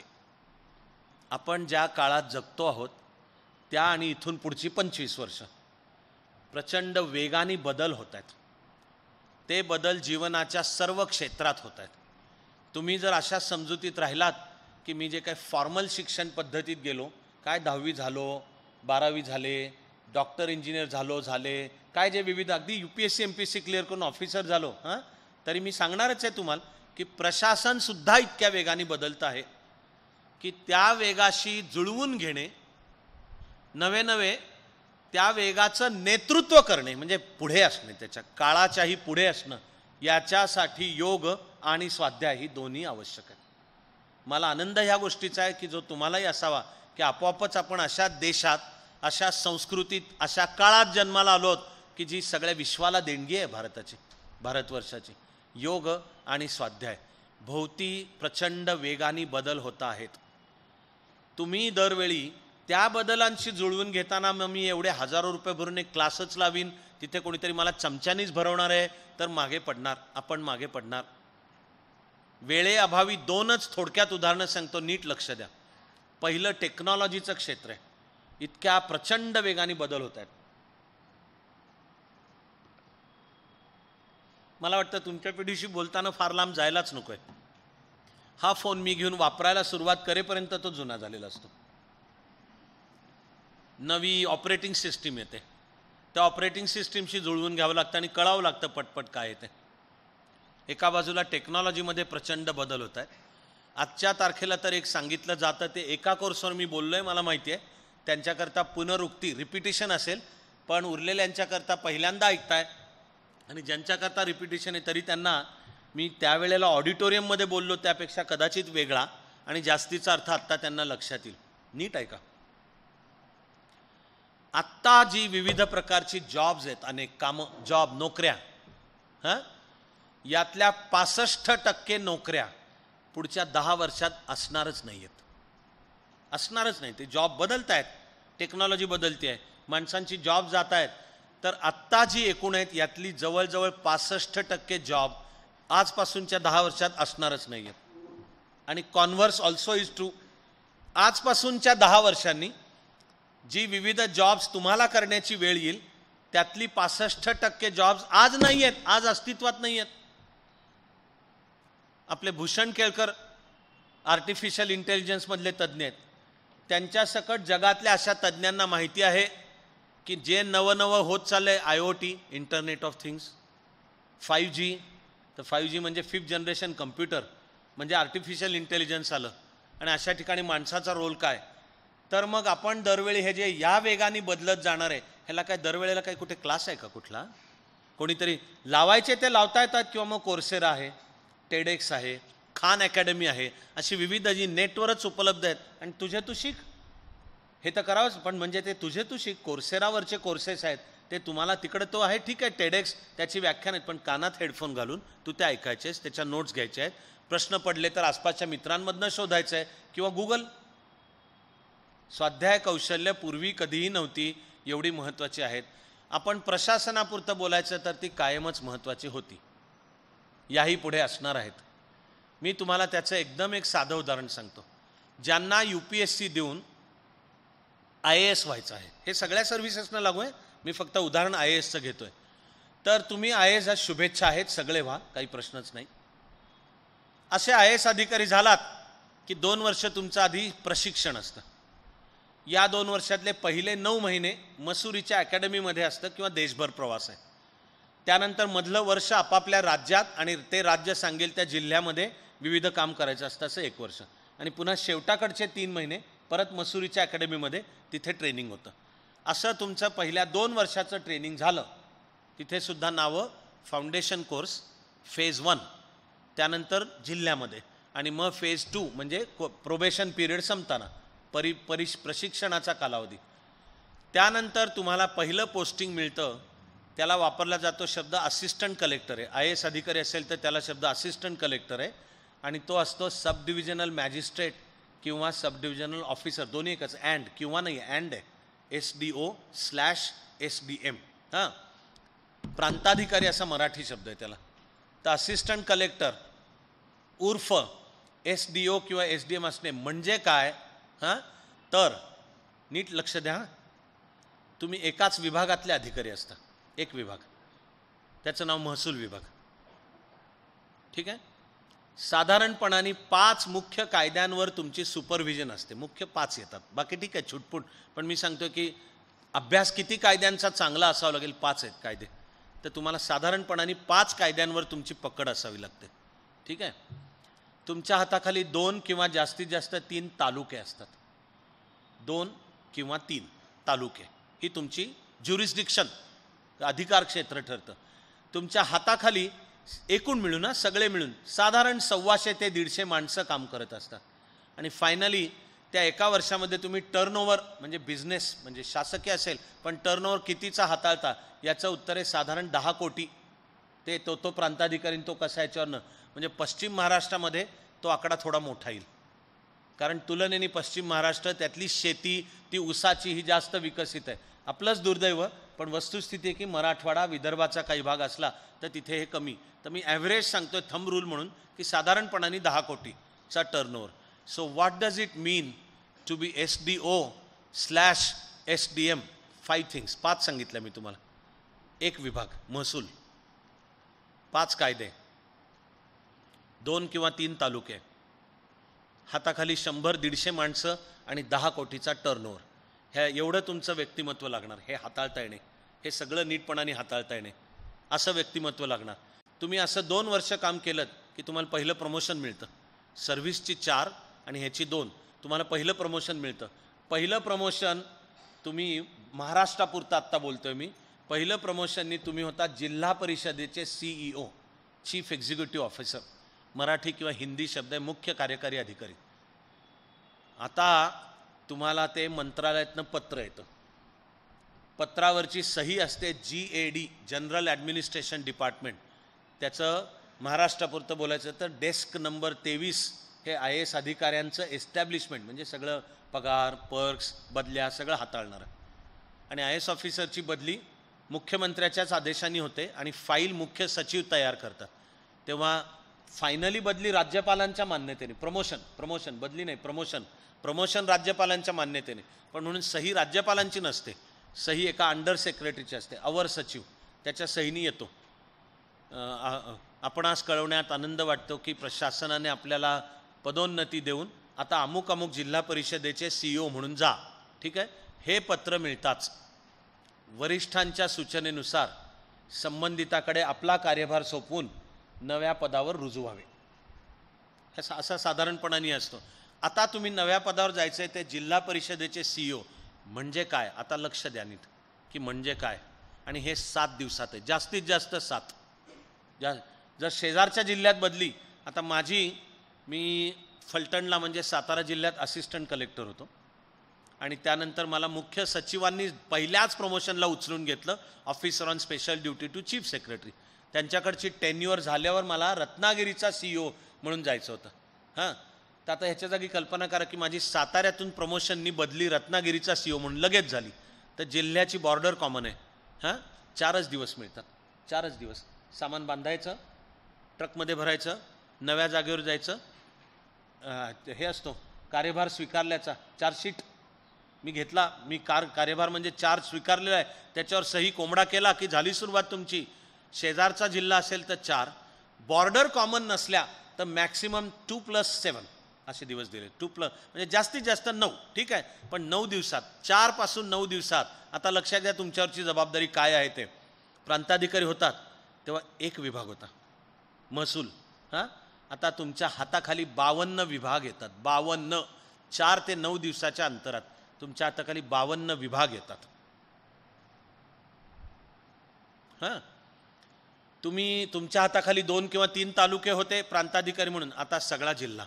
तर सगळा म्हणजे महाराष्ट्रातला छोट्यातला छोटा आहे सिंधुदुर्ग, त्याचे काहीतरी 5 किंवा 6 तालुके आहेत, काहींचे 9, पुणे जिल्ह्याचे 14 आहेत. सगळा जिल्हा आता तुमच्या हाताखाली आला. प्रांताधिकारी म्हणून तुमच्या हाताखाली 100 ते 150 माणसं काम करत होती. श्वास रोखू नये का? जिल्हा परिषदेचा CEO असणे म्हणजे हाताखाली 10 ते 15,000 माणसं आता तुमच्या हाताखाली काम करत असणार आहेत. तुमचं 5 प्रांताधिकारी होतात म्हणजे 5 कायद्यांवरची पकड चालत होती, आता 50-52 वेगवेगळे कायद्यांची पकड येते. आणि शेवटचं 5वं प्रांताधिकारी म्हणून तुम्ही 10 ते 15 कोटीचा टर्नओव्हर हाताळत होतात, आता तुम्ही जिल्हा परिषदेचे मुख्य कार्यकारी अधिकारी म्हणजे कसे पण 100 ते 150 कोटीचा टर्नओव्हर हाताळायचं. म्हणजे आवाका केवढा वाढायला पाहिजे, केवढा जिल्हा परिषदेचं फायनान्शियल मॅन्युअल आहे, जिल्हा परिषदेचे आर्थिक कारभार कसे हा असा एक ठोकळा आहे, असे 4 ठोकळे आहेत. आणि ॲडमिनिस्ट्रेटिव्ह मॅन्युअल पण आहे जिल्हा परिषदेचं, तो पण एक असा ठोकळा आहे आणि असे 4 आहेत. पण तुम्ही चार्ज घेतला, सही केली की तुमच्यासमोर फाईल येणं चालू होणार. तिथे थांब, टाईम प्लीज, तुझ्या कशाला काय परवानगी नाही. किंवा इथे यशोदामध्ये ट्रेनिंग मिळणार आहे, होईल ते काय व्हायचं ते होईल 1 किंवा 2 आठवड्याचं. पण एकदम म्हणजे लक्षात घ्या, लर्निंग कर्व असा शब्द वापरतो मी आता, की तुमची लर्निंग कर्व किती शार्प वर जाणारी लागणार आहे. की आधीचा आवाका 1 विभाग, 2 तालुके, 2 किंवा 3 तालुके, 5 कायदे, 100-150 माणसं, 10 कोटी. इथून क्वांटम जंप एकदम कुठली, 52 विभाग, 15,000 माणसं, अख्खा जिल्हा, 52 कायदे आणि 100 ते 150 कोटीचा टर्नओव्हर. ह्याला जो आवाका लागणार आहे हा कुठून येणार आहे? तेव्हा स्वाध्याय म्हणजे लर्निंग हाऊ टू लर्न. आणि एकदा ती कौशल्य अंगी बाणवली की कुठलाही समोर मला कुठलाही विषय समोर येतोय, त्याची माझ्याकडे आहेत ना कौशल्य. अनेक जण जे असिस्टंट कलेक्टर व्हाल ते तर लक्षात ठेवा तुम्ही, की असिस्टंट IAS झालात, पहिल्या पदावर तुम्ही न्यायाधीश असता. काही कायदे आहेत त्याच्या गुंतागुंतीत आत्ता नाही जात, पण जज म्हणून बसता आयुष्यपद, एक्झिक्युटिव्ह मॅजिस्ट्रेट, आणि तुमच्यासमोर येऊन वकील आर्ग्यू करणार आहेत. आणि तुम्ही जो निर्णय द्याल त्यांनी 2, 20, 200, 2000, 20,000 जणांची भवितव्य ठरणार आहेत. म्हणजे कायद्यावर पकड किती पाहिजे, अभ्यास किती प्रचंड पाहिजे. आणि दरवेळेला त्याचे काय क्लास ठरलेले आहेत काय? म्हणून आपला चाणक्य मंडलमध्ये डे 1 आपण चालवायचा तो कोर्स तर चालवूच, तरी आपल्या प्रॉस्पेक्टसमध्ये छापलं आहे आपण, की इथे केवळ सगळं चमच्यानी नाही भरवलं जाणार. पण चाणक्य मंडलचं वैशिष्ट्य काय, तर असं चमच्यानी भरवलं जाणार. आणि हां मुलांनो, आता लिहून घ्या, ते लिहून घेण्याचं आलंच पाहिजे. ती एक यादी मी वाचून दाखवणार आहे आता शेवटाकडे येताना. पण स्वाध्याय म्हणजे लर्निंग हाऊ टू लर्न. त्याचे तुम्ही पाहाल काही घटक येतात. आज मी त्यातल्या फक्त मला आत्ता सगळ्यात महत्त्वाच्या वाटणाऱ्या एकाच घटकावर बोलून मी सांगणार आहे. आज आपल्याला प्रार्थना करायची आहे. सगळ्यात महत्त्वाचे सगळेच आहेत हां, पण एक येतो, unlearning is also learning. Unlearning म्हणजे आधी काही सवयी अंगी बांधलेल्या असतात आणि आपल्या कार्यक्षमतेला त्या बाधा बनतात. अनलर्न म्हणजे आधीचं काहीतरी शिकलेलं आहे ते आधी अनलर्न, पाटीकोरी, आणि आता त्या कोऱ्या पाटीवर नव्याने तुली. अभ्यासाच्या संदर्भात बोलायचं तर एक अत्यंत महत्त्वाचं कौशल्य आहे, त्याला नाव आहे श्रवण कौशल्य, ऐकणे. स्वाध्यायाचं हे फार मोलाचं कौशल्य आहे, ऐकणे. या एकेका ही फाउंडेशनमध्ये होतात. ही सगळी फाउंडेशन ज्यांनी जॉईन केलं आहे तर श्रवण कौशल्यावर सत्र होतं. झालं. त्याला जोडलेलं पुढचं आहे की एखादं व्याख्यान ऐकताय, ते ऐकत असताना नोट्स घेणे. व्याख्यान ऐकताय, भडे मी सांगितलं ते टेडेक्स, कोर्सेरा, खान अकॅडमी, बहुतेक सगळ्या विद्यापीठांचे आता ऑनलाईन कोर्सेस पण आहेत, ऑनलाईन आहेत. आपला पण आहे, आपण पण UPSC MPSCचा ऑनलाईन दिला आहे. किंवा टॅब ज्यांनी घेतली आहे तर त्यांना सगळा अपलोड केलेलाच कोर्स दिला आहे. पण अरे अभ्यास तूच करायचा आहे ना, तर टॅबवर कोणतं व्याख्यान ऐकतोयस, मग कानात हेडफोन घालून ते ऐकतोयस आणि नोट्स घेतोयस. यातला नोट्स नितांत आवश्यक आहे. नोट्स घेण्याची कौशल्य, की ऐकतोय आणि ऐकत असताना एकीकडे मी ते समजावून पण घेतोय म्हणजे श्रवण कौशल्य, पण त्याच वेळेला मी नोट्स घेतोय. नोट्सचं कौशल्य फार महत्त्वाची गोष्ट आहे. एक फार मोठं दुर्दैव म्हणजे त्याचा अभावच असतो. त्यामुळे घडलेलं फार मोठं दुर्दैव म्हणजे यावर्षीचा मराठी माध्यमातला MPSCचा माझा स्पेशल कोर्स बिनपाण्याने करण्यानेच चालू झाला. पहिलंच अपेक्षित सत्र होतं आणि मी केली होती सुरुवात. बहुसंख्य जण असे बघत बसले होते नुसते. मला साधारण 10 मिनटं संयम सांभाळणं जमलं आणि नंतर मी जे ओरडणं चालू केलं विसरून गेलो की हे लाईव्ह दाखवलं जात आहे सर्वत्र. त्यामुळे बाकीच्या केंद्रांनी माझं रूप पाहायला मिळालं. पण समोर सत्र चालू आहे त्याच्या ऐकतोत आणि नोट्स घ्यायचे. तर त्याचा सगळ्यात महत्त्वाचा शब्द आहे कीवर्ड. कीवर्ड. नोट्स कशाच्या घ्यायच्या तर कीवर्डच्या, की हे बोललं जातं ह्यातला मुद्दा काय आहे. अनेकदा मला दिसून येतं की अशा प्रकारे समजा, कारण आत्ताच्या शिक्षण पद्धतीने आपल्याला लावलेली सवय आहे की असं बसून राहायचं. आत्ताच्या हां मुलांनो लिहून घ्या असं सांगितलं की आपण लिहून घ्यायला लागणार. पण आता मोठे झालो, आता ऑफिसर व्हायला निघालो आणि समोरून व्याख्यान चालू असणार आहे आणि दरवेळेला थांबून हा लिहून घ्या. दिल्लीतला आलं माझ्या कानावर की ही दिल्लीतली पद्धत आहे की शिकवणारा संबंधित जो कोणी असेल प्राध्यापक तो आधी विषय सगळा सांगतो आणि मग म्हणतो आता नाव राईट डाऊन, नाव राईट, आणि मग त्यावेळेला सावकाश डिक्टेशनच देतो. ते डिक्टेशन भर लिहून घेतात. घरी जाऊन घोकायचं, पेपरवर ओकायचं. झाले भविष्यकाळातले IAS अधिकारी तयार. काही प्रमाणात ते आवश्यक आहे, ते मी चाणक्य मंडलमध्ये पण सांगितलं की आलं पाहिजे. पण आपल्याला नोट्स घेण्याचं कौशल्य, त्या कौशल्यासाठी लक्षात घेण्याचा सगळ्यात महत्त्वाचा शब्द आहे कीवर्ड. की गुरुकिल्ली कोणती आहे. आणि एकीकडे ऐकतोत आणि नोट्स घेतल्या. तिथे माझा आयुष्यभराचा अनुभव आहे की बोलणाऱ्या प्राध्यापकांच्या बोलण्यात जो डेटा येतो, फॅक्ट, एखादी वस्तू तेवढी लिहून घेणं कळतं. पण बोलला जाणारा मुद्दा काय आहे तो नाही कळत. त्याचा एक परिणाम मी इथनं समजा बोलतोय आणि एखादा बॅचवर बिनपाण्याने केली, त्याच्या कहाण्या पसरल्या किंवा धर्माधिकारी मास्तर दुर्वास मुनीचाच अवतार हे आधीपासूनच कळलं सगळं. तर मग घेतात मुलं नोट्स. पण कशाची? मी जर बोलताना समजा सांगितलं ज्ञानेश्वराचा जन्म 15 ऑगस्ट 1275 रोजी झालं ठॅक माना खाली 15 ऑगस्ट 1275. पण मी मुद्दा जर सांगत असलो की किती तऱ्हांच्या उपेक्षा, अन्याय, तुच्छता, हिडीस आणि किती तऱ्हांची दुःखसुद्धा सोचून हे 16 वर्षाचं मूल मानवतेची माऊली झालं.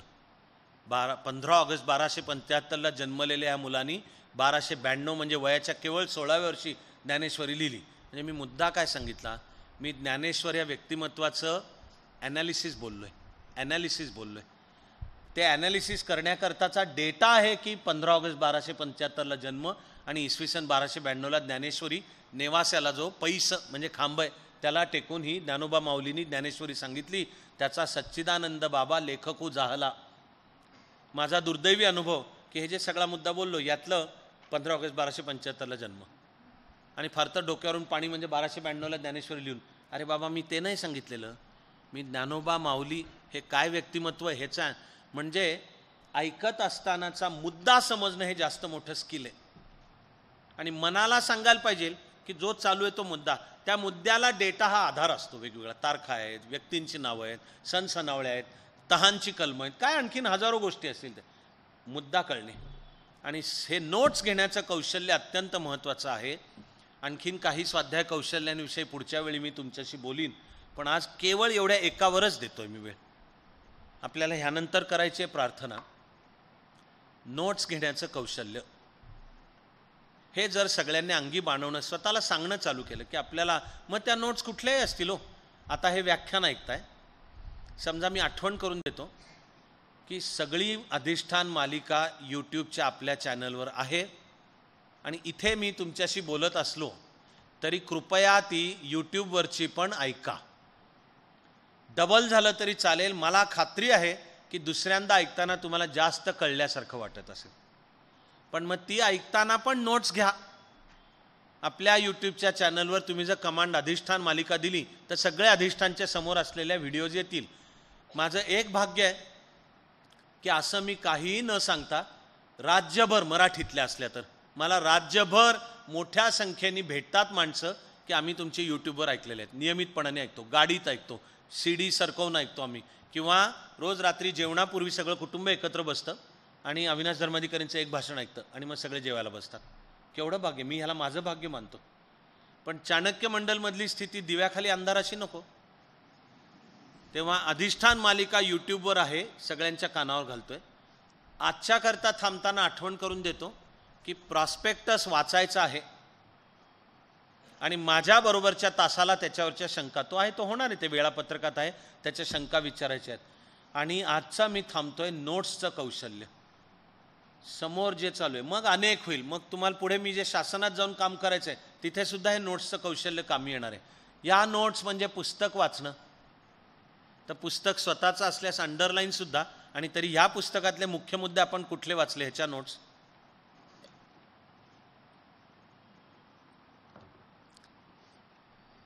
एखादा ऑनलाईन कोर्स जरी करत असलो तरी मग, आणि जो आपला आहे आपला ऑनलाईनपणे टॅबवर आहे, तास चालू आहे, तर चालू व्याख्यानाच्या नोट्स काढणे, ते ऐकताना मनात येणारे प्रश्न साईडला टिपून ठेवणे, आणि एक योग्य वेळ आली की हातवर करून आपला प्रश्न विचारणे, हातवर करून असेल किंवा चिठ्ठी पाठवणे.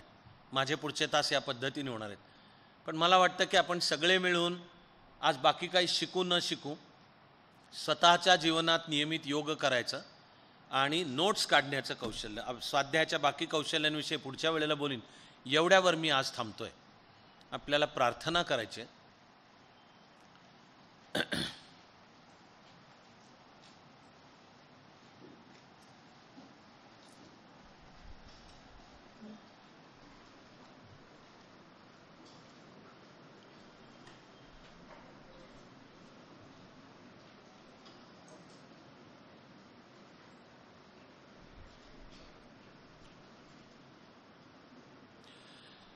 प्रार्थनेसाठी मी सुमारे 10 मिनटं आधी थांबलोय 5च्या ऐवजी.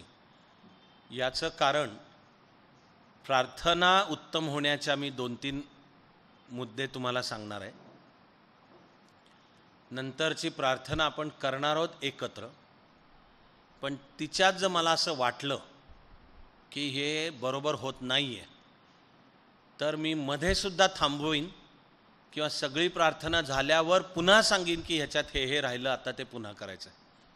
शक्यतो तशी वेळ येऊ नये, शक्यतो. यासाठी मी आधी मुद्दे सांगतोय. पहिला सगळ्यात महत्त्वाचा आहे की प्रार्थनासुद्धा उपासनेप्रमाणेच एक प्रकारचं ध्यान आहे, 2-2.5 मिनटाचं. तेव्हा त्याच्यासाठी सुद्धा आहोत तिथे बसलेले, पाठीचे कणे ताठ करणार आहोत प्रार्थना. त्यावेळी डोळे, मी अजून 2-4 मिनटं तुमच्याशी बोलणार आहे, पण डोळे मिटलेले, आणि करायचे ती प्रार्थना अतिशय मनापासून करायचे. मनाला पण हे सांगायचं की हे नुसतं कर्मकांड नाही आणि उगाच काहीतरी सर सांगतायत म्हणून करायचे असते असं नाही आहे, तर आपण जीव ओतून. ती आहे मराठीतून.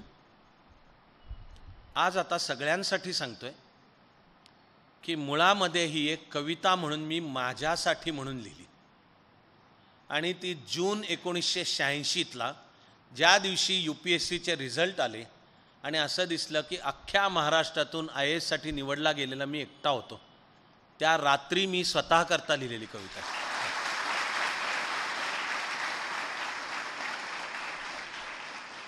आता तुम्ही प्रेमाने टाळ्या वाजवल्यात हे मला माहिती आहे, पण मी सांगतोय की एकटा होतो हे एक प्रकारचं दुर्दैव आहे.